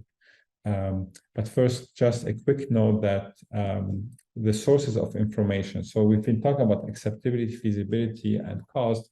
And the question, as a guideline developer, where do you get this information from? If I could ask you quickly, anyone would like to answer this question? So if you are developing a guideline, you said for the health effects of the vaccine, you get it from internationally published studies. There might be published systematic views on them. So that's easy. Where do you get information about the contextual information in your setting? Whether it's cost or acceptability or feasibility. Yes, qualitative studies from local context, perfect answer. And this is just to remind you that the third part of the series is about Great Circle, which addresses exactly qualitative study. It should be exciting. You have wonderful speakers that are going to give that session. And we've done qualitative studies in many cases. And my colleague, Joanne, who's with us today, has led a few of those studies. And they bring up so much valuable information that people are not even aware of when you start doing qualitative studies. Yes, lessons learned, definitely, this is important. That's why it's important to have the researchers and the stakeholders on board, policymakers, community leaders. And this brings us back, and health leaders, yes. So this brings us back about how do you form your panel? Your panel is about having people who understand the issues, sometimes researchers, but also people who are on the ground, who know the policy issues, who know the politics, who knows the policy-related issues. Yes, national registries. Thanks, Yasser. So national registries will give you an idea about those baseline risks. For example, the issue of mammography screening. There's always, I can tell you in Lebanon, people say the international guidelines do not apply to us because the age of onset of cancer diagnosis is much earlier. There's a higher mortality. And where do people get this information from? It's from the national registries. And as we explained, the rate of death from breast cancer might have implication on how you interpret the evidence and the recommendation. So Ministry of Health, if they have the data, definitely yes. Administrative database, as has been mentioned. Yes, interviews, very important. Real-world data, and real-world data is important because this is how we get real-world data about incidence and real-world data about acceptability. A policy dialogue session, that's an interesting suggestion. Obviously, it's important because it brings up issues to be considered in decision-making. So surveys, dialogue, yeah, all of these are excellent answers. And I think what I have my slide has already been said. So baseline risk and incidence, these are from repositories, databases, other contextual factors, input of panel members, that's kind of the default. So that's why it's really important to select your panels. Consultation with stakeholder groups, systematic review of the literature on acceptability, feasibility, and primary research, as you're mentioning. So focus group discussion, informed interviews, consultative workshops. So the main challenge is what is feasible, because you ideally want to do all of them, but sometimes you are kind of restricted. You cannot do this extra work. So again, what I would say is that the way you form your panel, you have to keep in mind that it has to be representative of the views of the different stakeholders, so you could have good information about contextual factors in case you cannot do those other sophisticated methods. So how to use contextual factors in decision making. So we go back to the evidence to decision framework. This has been the common theme today. So how to move from information to decision. And these are the evidence to decision tables. They use the evidence in a structured and transparent way to inform decision, and they account for important factors, both health effects and contextual factors. So this is the typical structure of an evidence to decision table. It covers those factors. So I'll end up with a quick case study, again, from the Ebola disease. The question that was asked initially by the panel, that was a question of interest to the people on the ground, so the nurses and the healthcare workers on the ground. Should healthcare workers with contact with patients who have Ebola disease or Marburg disease, so these are people who are in contact with those sick patients, should they cover? And the two alternatives, just not to confuse you, the one alternative is to cover the head and neck, skin, in addition to covering the mucous membranes, or only cover the mucous membranes. So we talk about the lips and mainly the eyes. So is it just the mucous membrane or also cover the skin? And this is an important question that is raised in the field. So this is what the panel did. So this is an example of an evidence to decision table. On the left, you have, so the factor is the desirable effect in this case. In the middle, and it's not about the specific details, don't worry about the specific details, just to illustrate, there was some data from the systematic review that was shared with the guideline group. It is in the middle here. And here, the panel contributed information that maybe was not captured by the systematic review. I'll give you an example. So this is capturing the discussion of the panel. So risk of transmission is theoretical, but likely limited. Risk would increase with broken skin, because we're talking about skin as opposed to mucous membrane, broken skin. And the question is how to ensure there's no broken skin. And in wet area, risk would increase in individuals who are vaccinated, or decrease. Effectiveness might decrease with non-compatible pieces of PPE. So this is the effectiveness of having extra layers of PPE. So you can go through this, and this is what the panel voted on, and eventually the judgment was that with this extra PPE covering the skin, the benefits were small. The undesirable effects were judged as moderate, so that's significant undesirable effects. Psychological effects, false sense of safety. People were worried that if you put all this, you have false sense of safety, and then you start touching your eyes and other mucous membrane. Heat can lead to more errors because you have, and you might heard about this issue with the extra PPE, or you might yourself have dealt with this. Loss of PPE would lead to more errors and more risk of actually getting contaminated. Certainty of evidence was very low. What I'm actually doing now is taking you through that evidence to decision table sections. So there's a section for each of those factors, just to give you an idea. And this is, for example, in this case, this is the data we got from the mixed method studies. We did both a survey and a qualitative study. And these were fed for the panel to make a decision and to make a judgment. So the balance of effect was probably favors the comparison, meaning not favoring the extra PPE. Here, when people were asked about the resources required, this is the vote, how people voted, and the coverall with attached hood versus separate hood, the cost might vary. There's the issue of waste management. The more PPEs you have, there's the issue of waste management. And this is data from the mixed method studies. Someone mentioned a few times the issue of cost effectiveness. So this was also addressed. Unfortunately, no, this systematic review did not identify any evidence. Effects on equity, acceptability. So this is lots of data about acceptability from the systematic review, but also from the survey and the qualitative study. Again, just to illustrate that the information is being fed to the guideline group, and then the guideline group will have to make a judgment, same with acceptability. So see, there are all these factors and could get disease, so that's why people get confused. So this is a summary of those judgments. So at the end of this process, this is a summary of the judgment about covering the skin in addition to covering the mucous membrane. The desirable effects were judged as small, undesirable effects as moderate, based on very low certainty evidence. And you see here, the judgments were on the negative side. So balance of effects probably favors. The comparison in this case is not using the extra skin protection. The costs were moderate. The equity was probably reduced. However, acceptability was yes. People thought it is acceptable. People don't mind.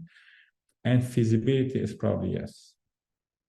So as our last exercise together, based on this summary of the judgment, would you have recommended in favor of extra PPE or against?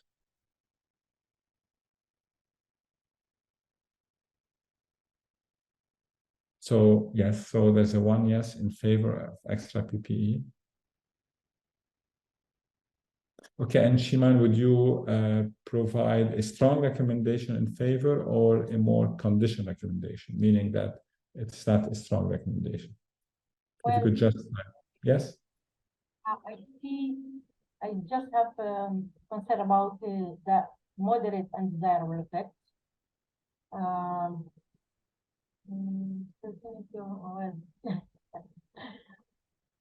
can see not 100%, but still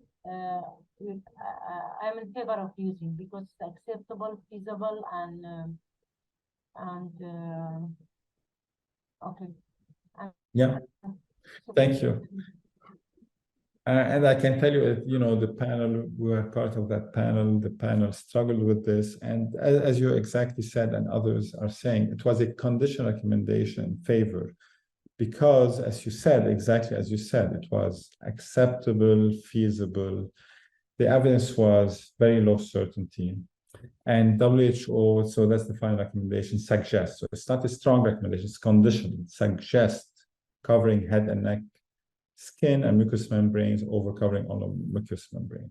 And even that one was a major shift from current practice, because current practice in Africa, where there was the Ebola, you have the Ebola outbreaks, everyone has to to put it on. So this was the practice is like a strong in favor.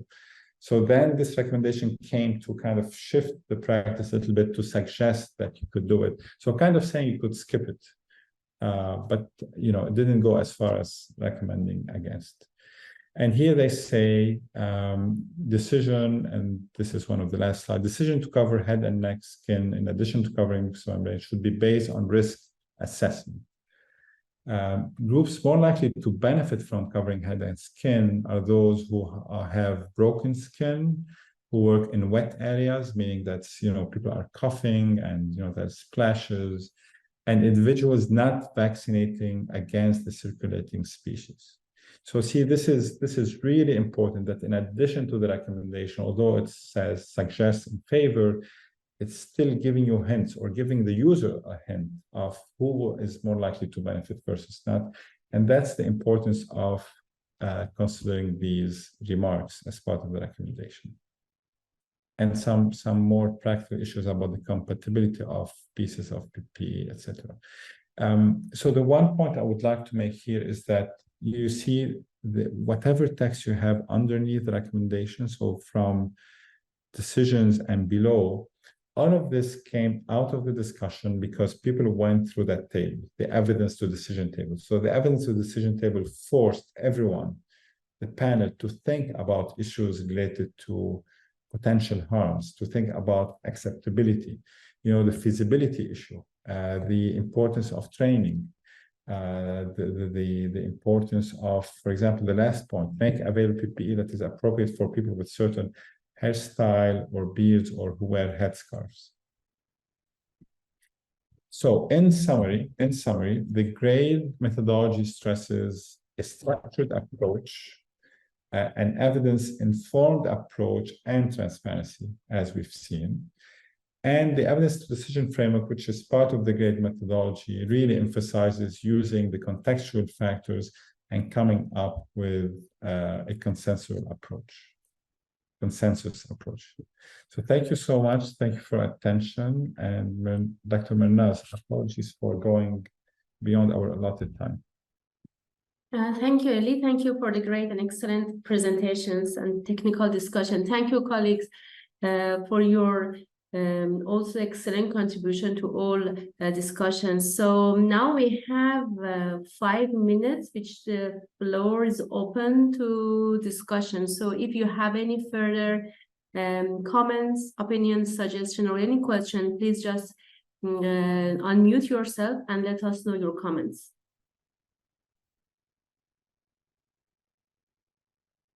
Please consider that we only have 5 minutes. So do not hesitate. If you have any comments, please just unmute yourself. Hello? Yeah, please, Haifa, please. Go ahead. Okay, thank you very much for a great and interactive presentation. My question will be about the importance of contextual factors. To what extent can contextual factors be used effectively, or let's say assessed effectively, in countries affected by political turmoil, or countries where there is social, political unrest or instability? To what extent can we say that the evidence-based informed decision-making is being done or implemented effectively in such countries? Thank you very much. Thank you, Dr. Ali. If you want to answer, please. Yeah, that's an excellent question. I'll start by saying that even so, I think the World Health Organization, WHO, is probably now is the kind of has the standard methods or the reference methods in developing guideline, because they've done a lot of work on improving their guideline methodology. And WHO has resources, and even for WHO, there's a challenge on getting information about contextual factors because it is resource intensive. So if you want to do people have mentioned mixed method studies and qualitative research to understand, which is, again, it's really important to understand, what are the issues that people care about? What are the feasibility issues? So in the study that Joanne has mentioned, it was about leishmaniasis treatment and whether there are 2 different regimens. And one issue that no one had thought about is that for one of the regimens, The family would have to come with the patient, travel hundreds of kilometers to go to the treatment center and find a way for lodging and arranging to be there for weeks next to the patient. And there are implications for cost and convenience and feasibility for the family. So just to say that those qualitative studies are really important. However, to do them, it takes a lot of time and resources. So now taking this to a more constrained setting, which is conflict setting, it makes it much more harder.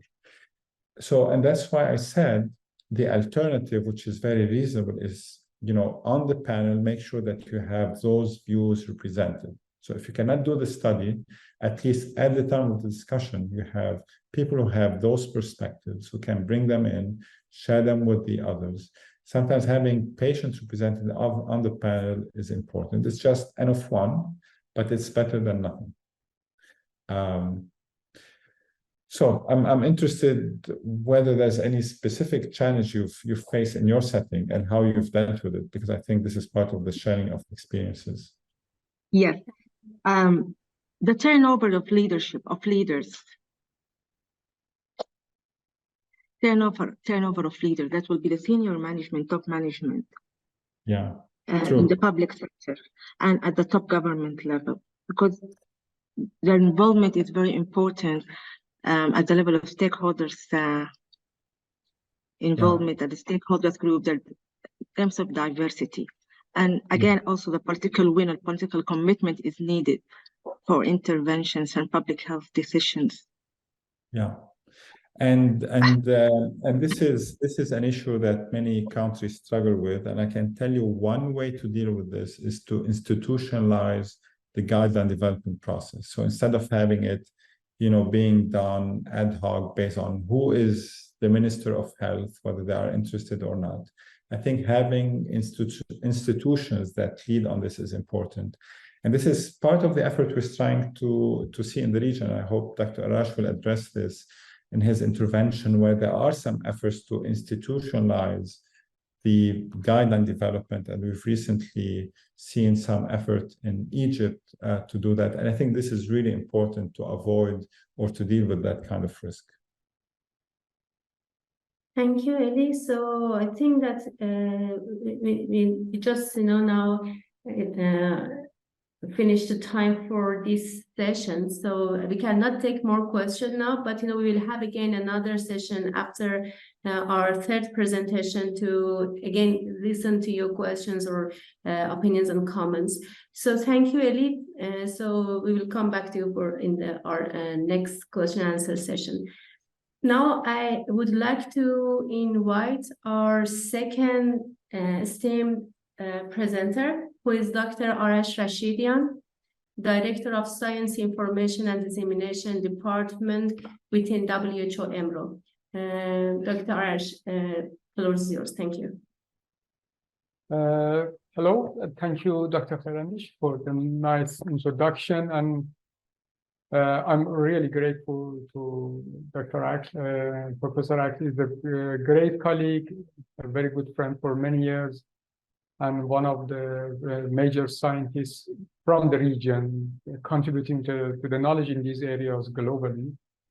And also within the WHO, we have a very strong collaboration with his team, and I'm glad that he also provided a very informative presentation as part of today's session.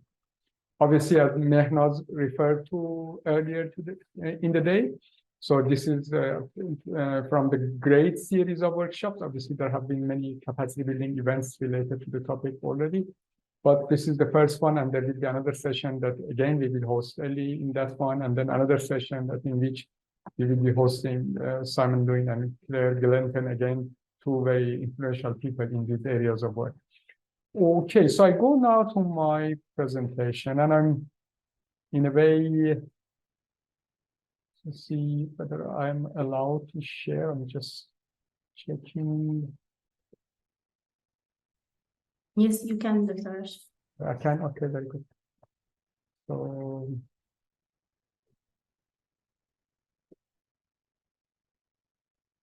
can you see my slide?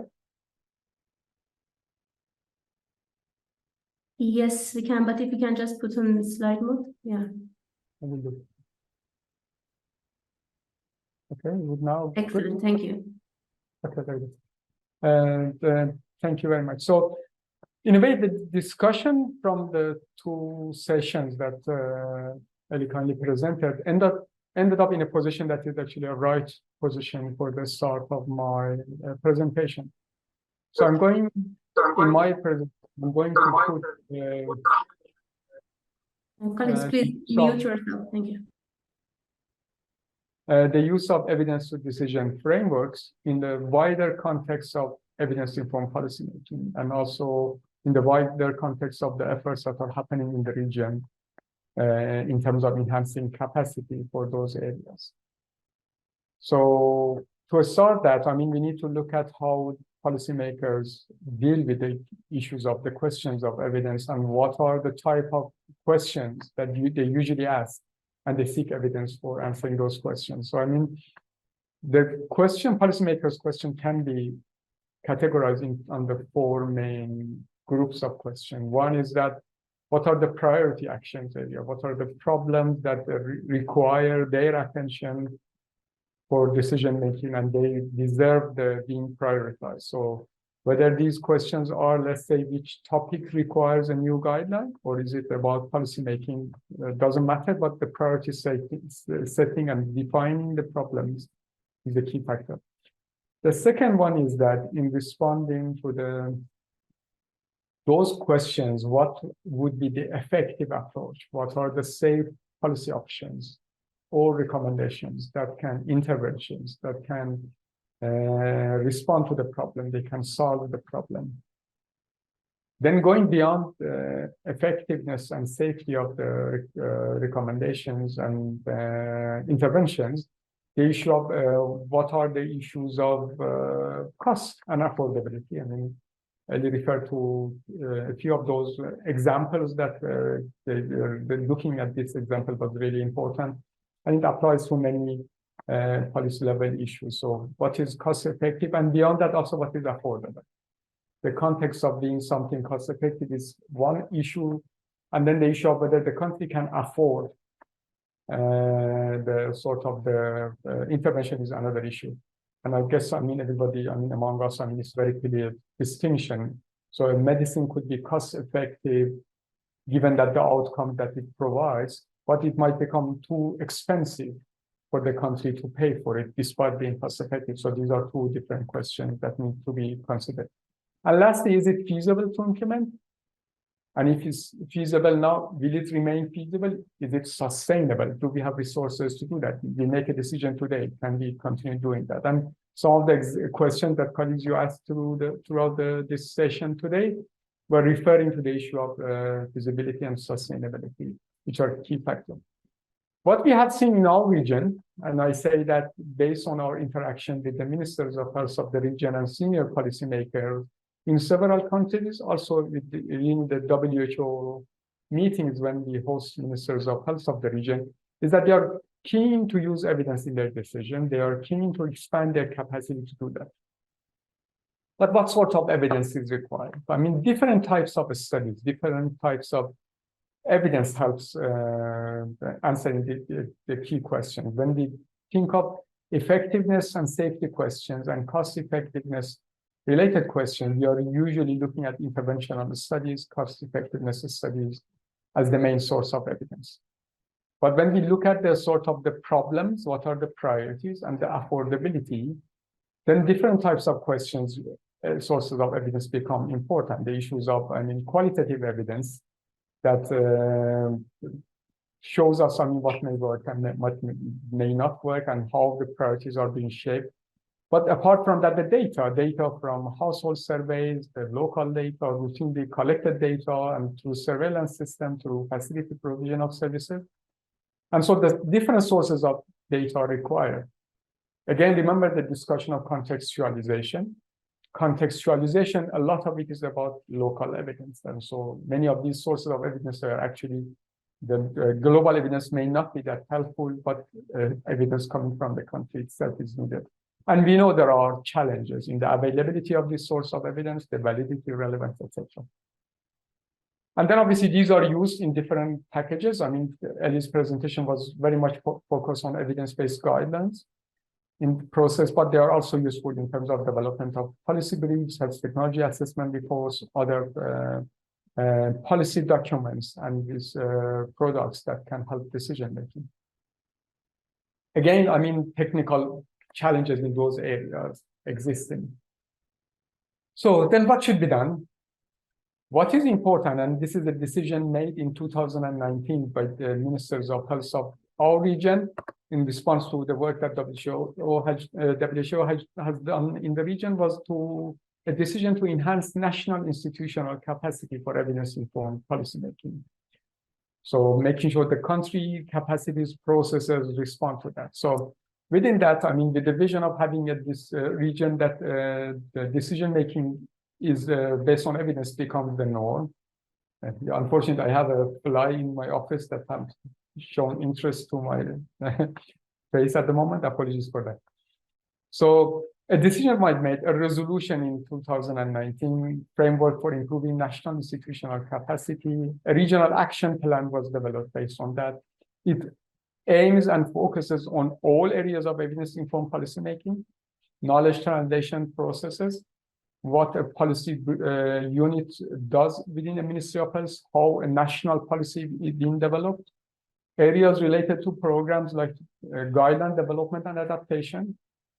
So in not only a single guideline discussion, but national guideline programs in the countries. I mean, just a month ago, less than a month ago, I had a presentation to our ministers of health of the region. And within that, we focus on the experience, the current experience in Egypt, in enhancing national institutional capacity and a national program for guideline development and adaptation.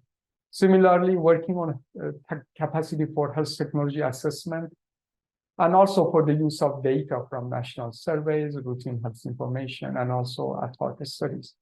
But most importantly, also linking all of this together as a comprehensive program. But we called it a multi-concept integrated program for evidence-informed decision-making or policy-making. Okay, let's go back again to the questions that policymakers ask. I mean, simplifying those to 4 areas of question. What are the priorities? What are the effective options, solutions for those priority problems? What are the cost-effective and affordable ones? And also what is feasible and sustainable? But then policymakers, when they make decisions, they are not influenced only by evidence, as discussed, but also influenced by many other factors. I mean, and those factors play with the sort of different elements of the policy, the sort of the actors in policymaking, decision makers, I mean, the stakeholders, etc. The context that the policy is happening within it. I mean, many examples you refer to in your questions today, but also in the presentation that Ellie made about the process of decision making, how the decision moves and who makes the decision and how that decision is being made. And of course, the process might not be static in the country. Different scenarios might affect how decision-making process works in the country. All of us still remember what happened during COVID-19 and how policymaking processes were affected almost globally. But then in our region, unfortunately, due to conflicts and disasters and issues that occur, I mean, sort of then they may affect decision-making processes. And then how the content requires different types of evidence and approaches. But then policymakers, they themselves are affected by values. I mean, social values, sort of cultural values that we discussed them. I mean, primary studies from the region, they looked at seeing that, I mean, policymakers very clearly saying that we are being affected, how we look at different concerns and how we perceive different values in the country. And those values, some of them are related to the disease and the context of what Ministry of Health does, or the social structure for health does, but then also how we perceive different factors in the country, including, let's say, freedom of choice or social cohesion as the main factor or equity. And they also highlighted from primary data, again, that the conflicts of interest affects their decision. And there are sort of processes that they are, for example, lobbyism, that negatively affect how they make decisions. and they are aware of it, but then processes are required to enhance their power to affect those, negative factors. So all of these are there. These are realities of life, so evidence, but then the context, the country happens in that. So what can we do? Again, let's look at the issue of how WHO defines evidence-informed policymaking. So, in a recent definition, entails identifying, appraising, and mobilizing the best available evidence for safe and effective health policy programs. So that's very well understood. That's the key aim that all of us have. And then how evidence to decision frameworks work. In a way, I'm summarizing the message that Ellie gave throughout today, and also trying to say that evidence to decision frameworks are not just limited to guideline context. They can actually be used for other types of policymaking decisions. And why they are, do we require them? First of all, as we observe and as we are aware, seldom a single type of evidence addresses the questions of policymaker decision making. So it's not, very, very rarely, if there is a key question, even in the clinical context, that one single type of evidence addresses all requirements. So different types of evidence affects the way that we might decide and address that question. The second thing is that, again, this happens quite often. Often the best available evidence may not be actually answering the key question that policymaker has or the decision maker has. And also, if there is some evidence, it may not affect all the aspects of the question. So, for example, it might tell you which medicine is more effective or not, but may not tell you what would be the best level for provision of that medicine, or who is the best person to provide that service. If, for example, we are thinking of different levels of care, or, for example, whether the country will have enough resources to address that, or the cost.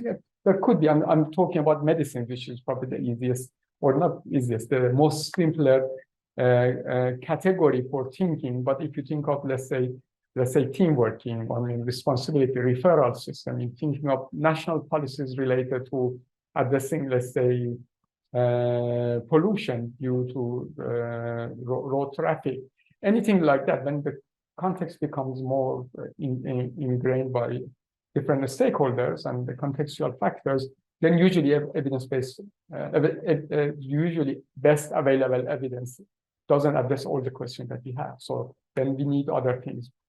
Then if you consider those 1 and 2 issues, and considering that moving from evidence itself to decision is complex and often not transparent, so then evidence to decision framework, they actually help to address these contexts.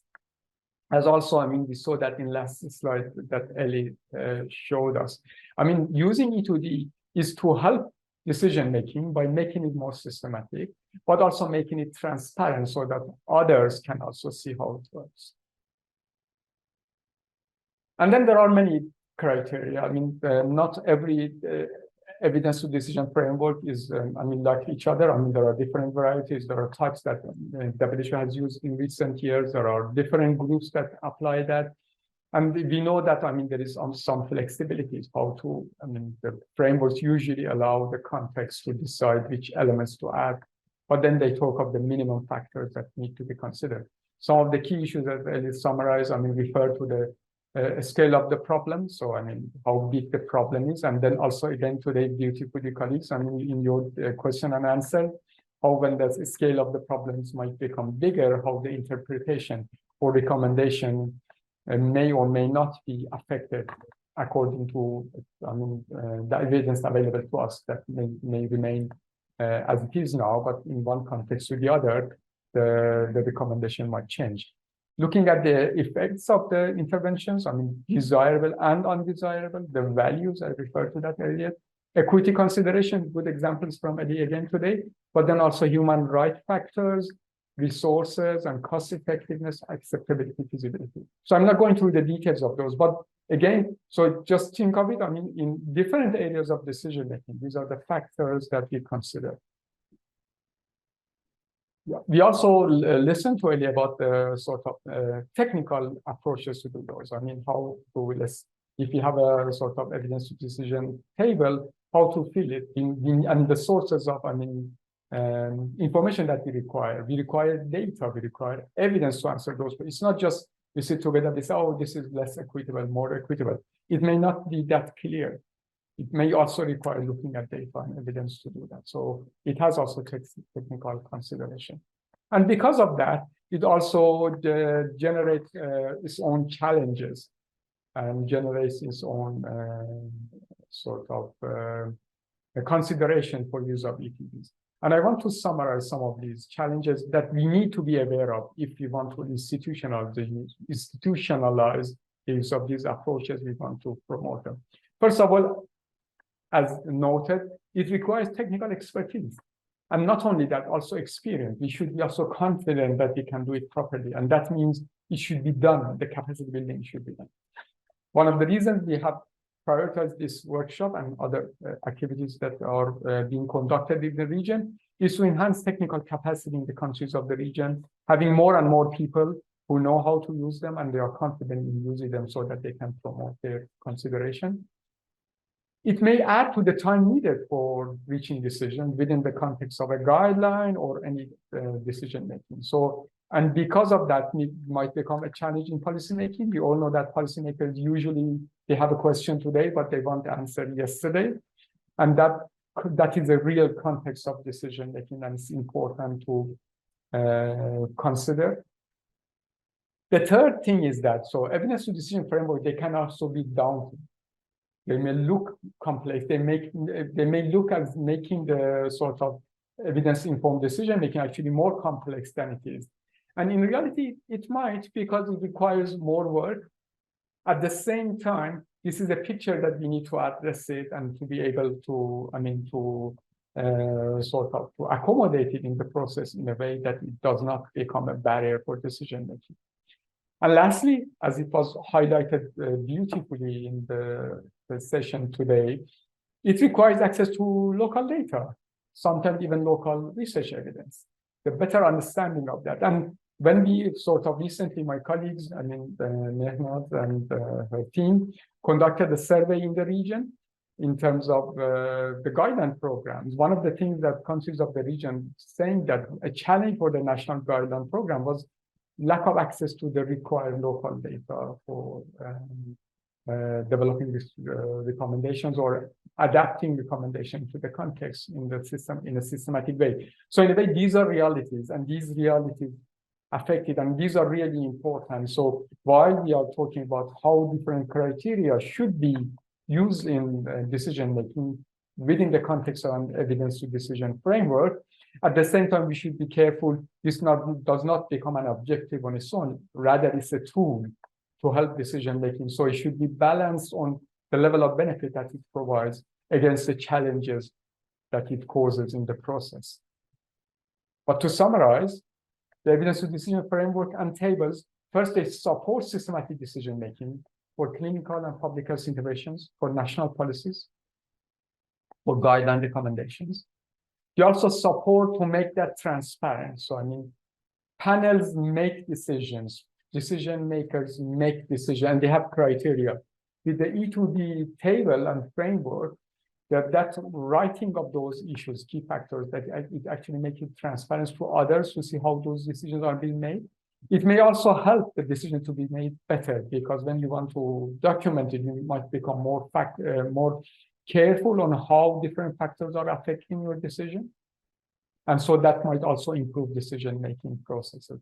And they help different stakeholders, those that may be users of the recommendation, those who are affected by this recommendation, those who are going to fund the recommendation, those who are going to support the implementation of the recommendation, to better understand how the decisions were made. And let's say, if we do a guideline today, let's say developed for Lebanon or for Egypt, and we want to, let's say, contextualize it and adapt it to, let's say, Jordan or Tunisia or another country of the region, then it also helps those groups that are going to adapt the guideline from one context to the other to understand how those recommendations were made and how their local circumstances affect that decision. And this is the work we are also focusing on a lot right now in supporting guideline adaptation programs in the region especially when countries are using guidance coming from other countries that may or may not be totally similar to the context they are making the decision. Lastly, all of this is in line with the sort of the decisions of ministers in the region. I'm very proud that our region was a pioneer in region in terms of focus on national institutional capacity for evidence-informed policymaking, not focusing only on the method, but rather on institutions. And several of you are members of the network, members of institutional, members of the sort of network for evidence and data to policy in the region.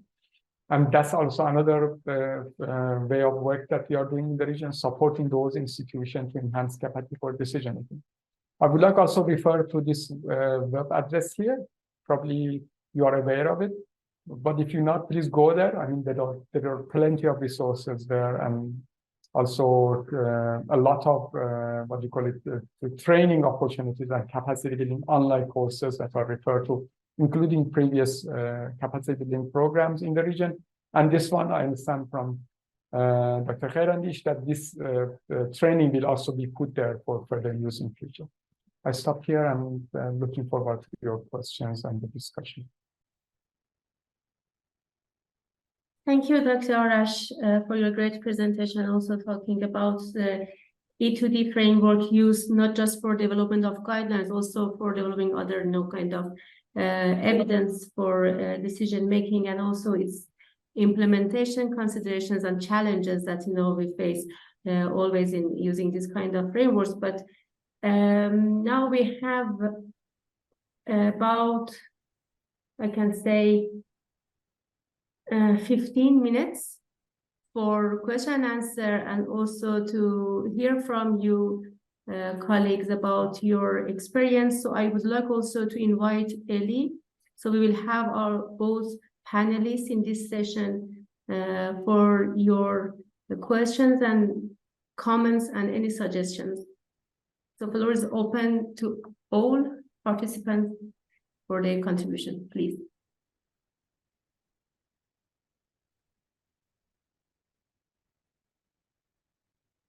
At the same time, I just want to also mention that please look at the chat box so you can find the link to evidence and data to policy unit, which is one of the units under science information dissemination under supervision of Dr. Arash Rashidian. And you can find there many of the documents, products that Dr. Arash just referred to them in his kind presentation. And also you can find some of our, I can say many of our workshops and our previous workshops, recordings, all materials there relevant to evidence-informed policy making. So you can go and just check this website. You may find many resources there relevant to evidence-informed policy making. Also, we will put the PowerPoints, the presentations today on chat box just in a few minutes. Yeah, I'm sorry. It's the fly in my office. I mean, this morning, Yeah. the weather very was annoying. Yeah, I opened my window. Sorry for that. And so a fly has come to my office, and it was quite quiet until I started talking, and then my real apology for that. But perhaps that added to the fun to the session. I'm really sorry for that. So please, colleagues, jump in. If you have, please just unmute yourself and share your questions, comments, suggestions, opinions, and even any experience from your side in using a great approach or evidence decision framework in any kind of decision making at any level in your country, please.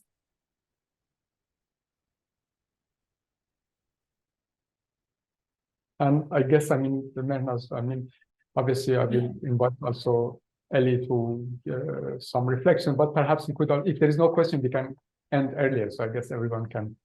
Yeah, so. Ellie, please. Yeah, first, thank you, Arash, for I think it's a very informative presentation. and also to know about the framework for improving the national institutional capacity in the region. I think this is really key, and I think this speaks to the effort that are being done for the region. And as you said, in some cases there are kind of leading efforts relative to other regions. But I think this is important because in the region we lack in terms of an institutional approach, as we had discussed, and this is what we need to push. And I think as a group, people who are attending the session who have a common interest in the area of informed decision making, to push this agenda for the benefit of our population and the health of our population. So, and we're happy to contribute to this in any way possible. Unfortunately, you're asking about in our own setting in Lebanon, we've struggled with having at least professional societies use this approach because, not sure why. I think part of it is the lack of resources, the lack of time, the lack of support. And I think this is why you need an institutional approach. And this is how other countries have succeeded with appropriate funding. So part of this is, lobbying and pushing for resources in that direction, I would say. And I see people on the call that have a lot of experience. And, Yasser, I'm sure you want to share some of your experience because you've worked in different countries on guideline development and maybe others. Yeah, absolutely. Mehnaz, may I follow? Yes, please.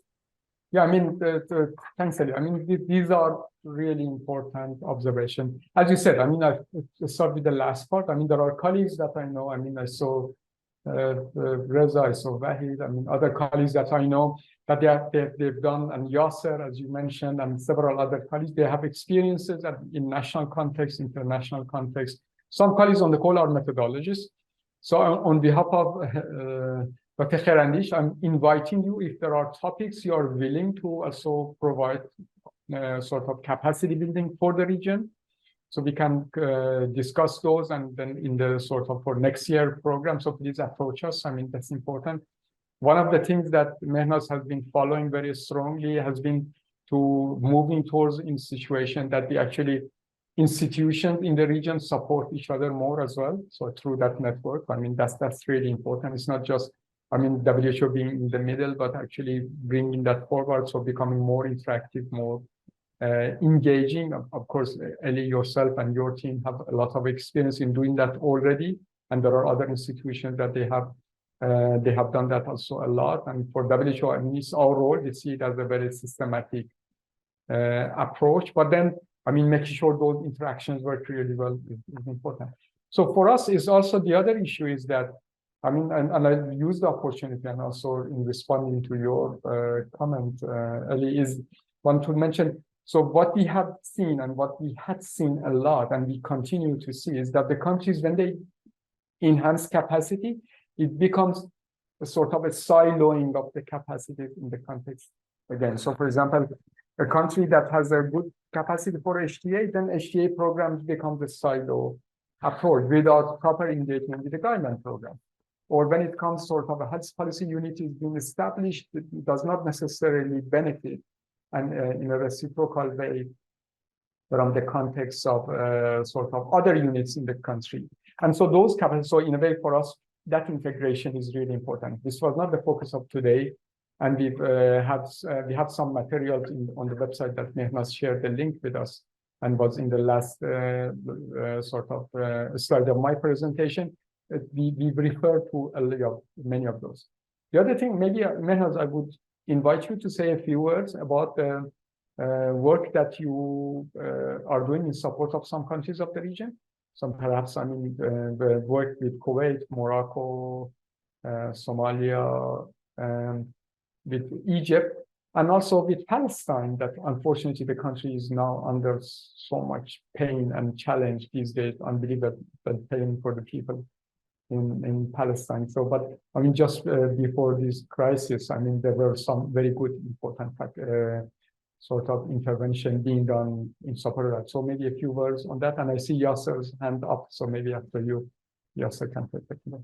Thank you, Dr. Arash. Just briefly, as Dr. Arash mentioned that, since 2019, after a resolution from regional committee to enhance the capacity for generation and use of evidence for policy making, there are a lot of things which are being happened in the region, in the regional office to enhance this capacity. So some of them are the support that we directly do for our countries. So we have some priority countries now, including Morocco, Somalia, Kuwait, Tunisia, Syria, Palestine, and Egypt that, for example, there are units within the Ministry of Health, which is established for evidence to policy, and also some knowledge management centers. So there are many which is ongoing, and also one of our main programs which is ongoing is the one that we do for Egypt, which also we had support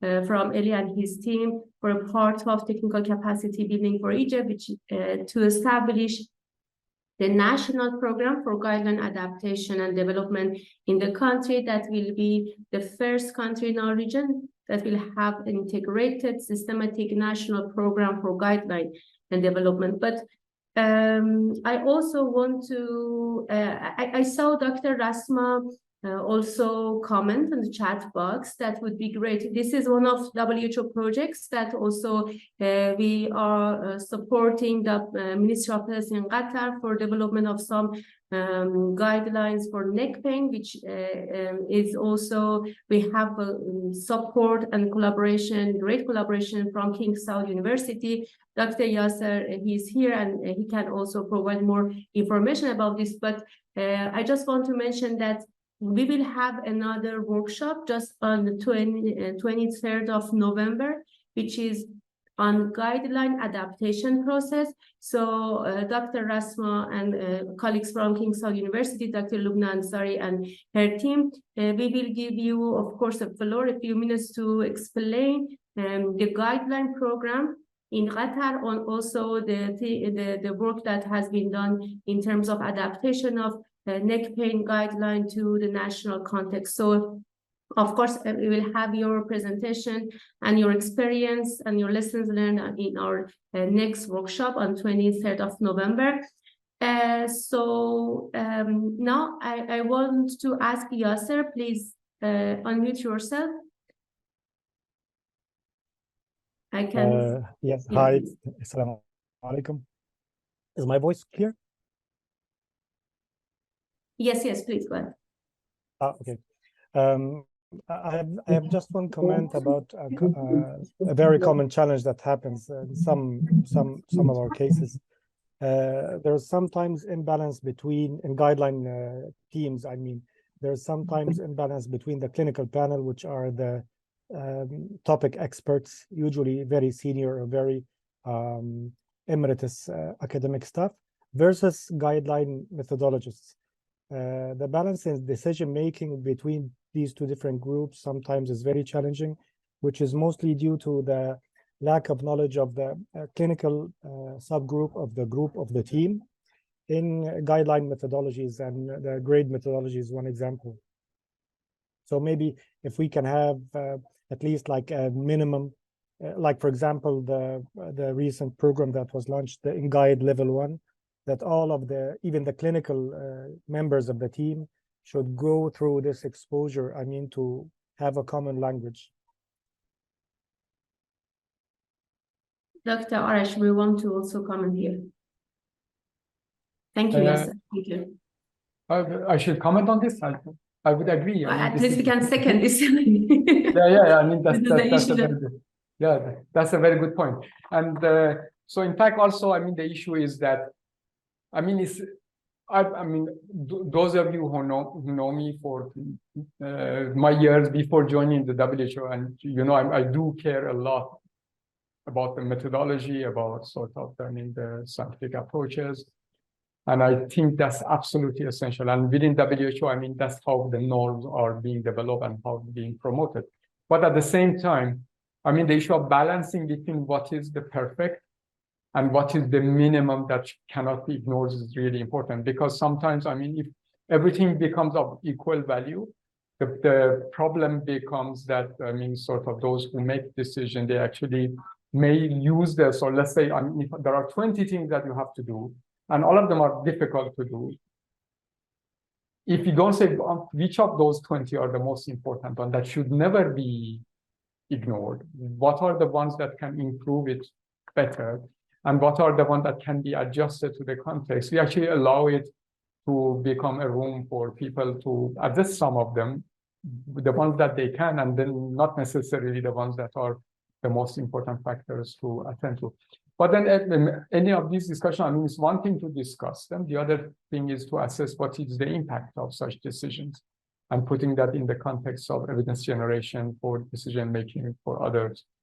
So yeah, I mean, but then, I mean, the sort of, I mean, the comments in the chat about the AI-generated issues, the platforms, etc., bringing different resources. One of the issues that, I mean, Ellie referred to, E2D approaches, one of the aims was to bring more common language between different programs.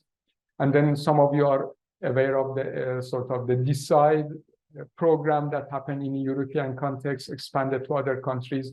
One of its aim was actually to make the language similar between different guideline and HTA programs, so that if someone has done it, we can take the table, bring it to my context, and revise it rather than generating all the data and the data collection from the scratch. The same goes for many other programs.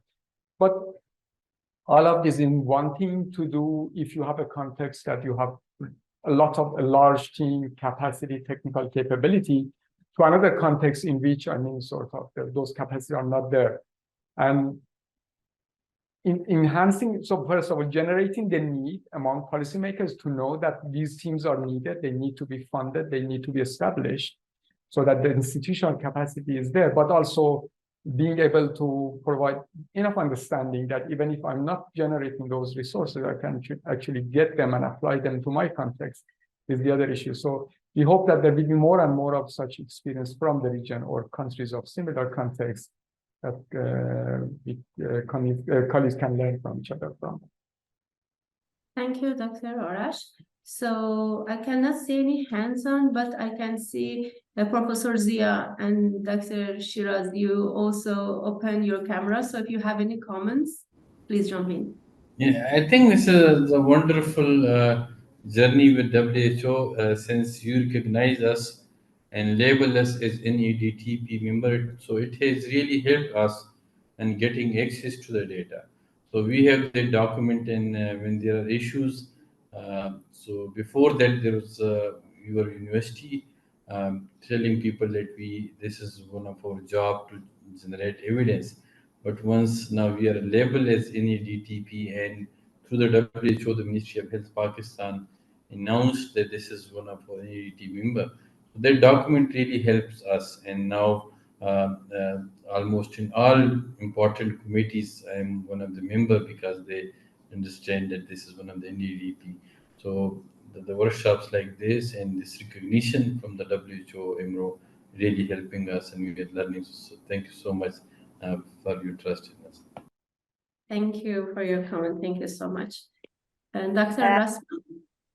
Hi, thank you again for this is very, very informative session, and I think this will act as a baseline and a platform for moving forward with such type of education and sharing experience. We are honored to develop the NICBAN guideline in collaboration with the WHO as per our framework. So we have a guideline. So the next, I think we have to collaborate together to share the guideline with the region, so we will with similar context, or maybe we can share our experience and we exchange the experience.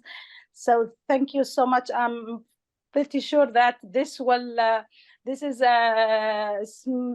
initiative will grow, and we will have a big change in the system across the globe, even not only in the region. So I look forward the collaboration and taking this to the implementation level. Thank you so much. Thank you, Dr. Rasma. I just want to also again mention that please check the chat box so you can find the PowerPoints for today's session there, and also the poster for this year, workshop series on grade methodology. So I again want to announce that these 3 workshops are not the only one that we will have. This is the beginning of our workshop series on evidence-informed policymaking, and we will continue this workshop series next year with more and further workshops on different subjects relevant to evidence-informed policymaking. So please check our website regularly. We announce our news, we announce our programs, upcoming events there. So, and it would be great to see you again. Also, I just want to mention another thing. So you want to prevent me from marketing, Dr. Arash? No, please go on, finish the marketing, then I have a word to say. And another thing, as Dr. Arash mentioned, that we have in the WHO EMRO established a regional network of institutions for evidence and data to policy. We have 36 member institutions, while we have 15 supporting institutions. So if you are not still the member of our institution, please go through that link in the chat box. There is an icon which is about Net2P, network of institutions. There is a form there. Just send your request to us. We will evaluate. And if your institution is relevant to evidence-informed policymaking area, so you will be become one of our members for this network. We have regular meetings, we have regular trainings, regular capacity building programs for our members. That would be great if you are interested, and if you are involved in evidence to policy and impact area, to just become and be our member. So we will benefit from our experience, and we will share our experience together, and we will have several trainings for our members. So I will stop here. Over to you, Dr. Arash. Okay, so Thank you. Are we going also to close? Yes. So is there but before closing, I just want to ask everyone to turn on the camera. I'm not sure that if we can capture everyone in one image, but this is something that we want to do. So if you can, and if you wish, please just turn on your cameras. So we will just take a group photo. Okay, colleagues, while you are turning on your cameras, and please do so. This is really good to have a group photo of the event. Just highlighting again, so Mehnal mentioned about the workshops. The next one, again, we will have Ellie with us. We are very pleased and grateful for Ellie's support on the agenda. And as you noted, he's an excellent presenter, an excellent, I would say, teacher as well. So going in a very interactive way. So, that would be really good to attend.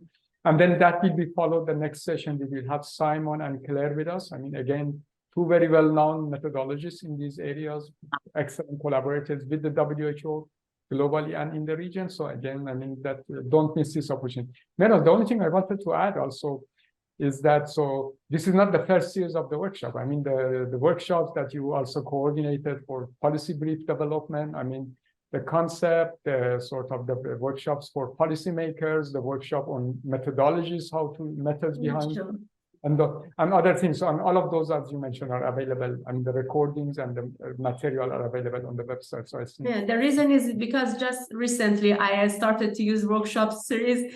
So I'm not including the ones that we did before since 2020 till now. But there are many other workshops that you can find the recordings and presentations or relevant materials, again, through the link that Malika just she put on the chat box. So I think maybe now everyone, some of colleagues are still. So Malika, you are managing to take a photo. So please let us know when it's done, please.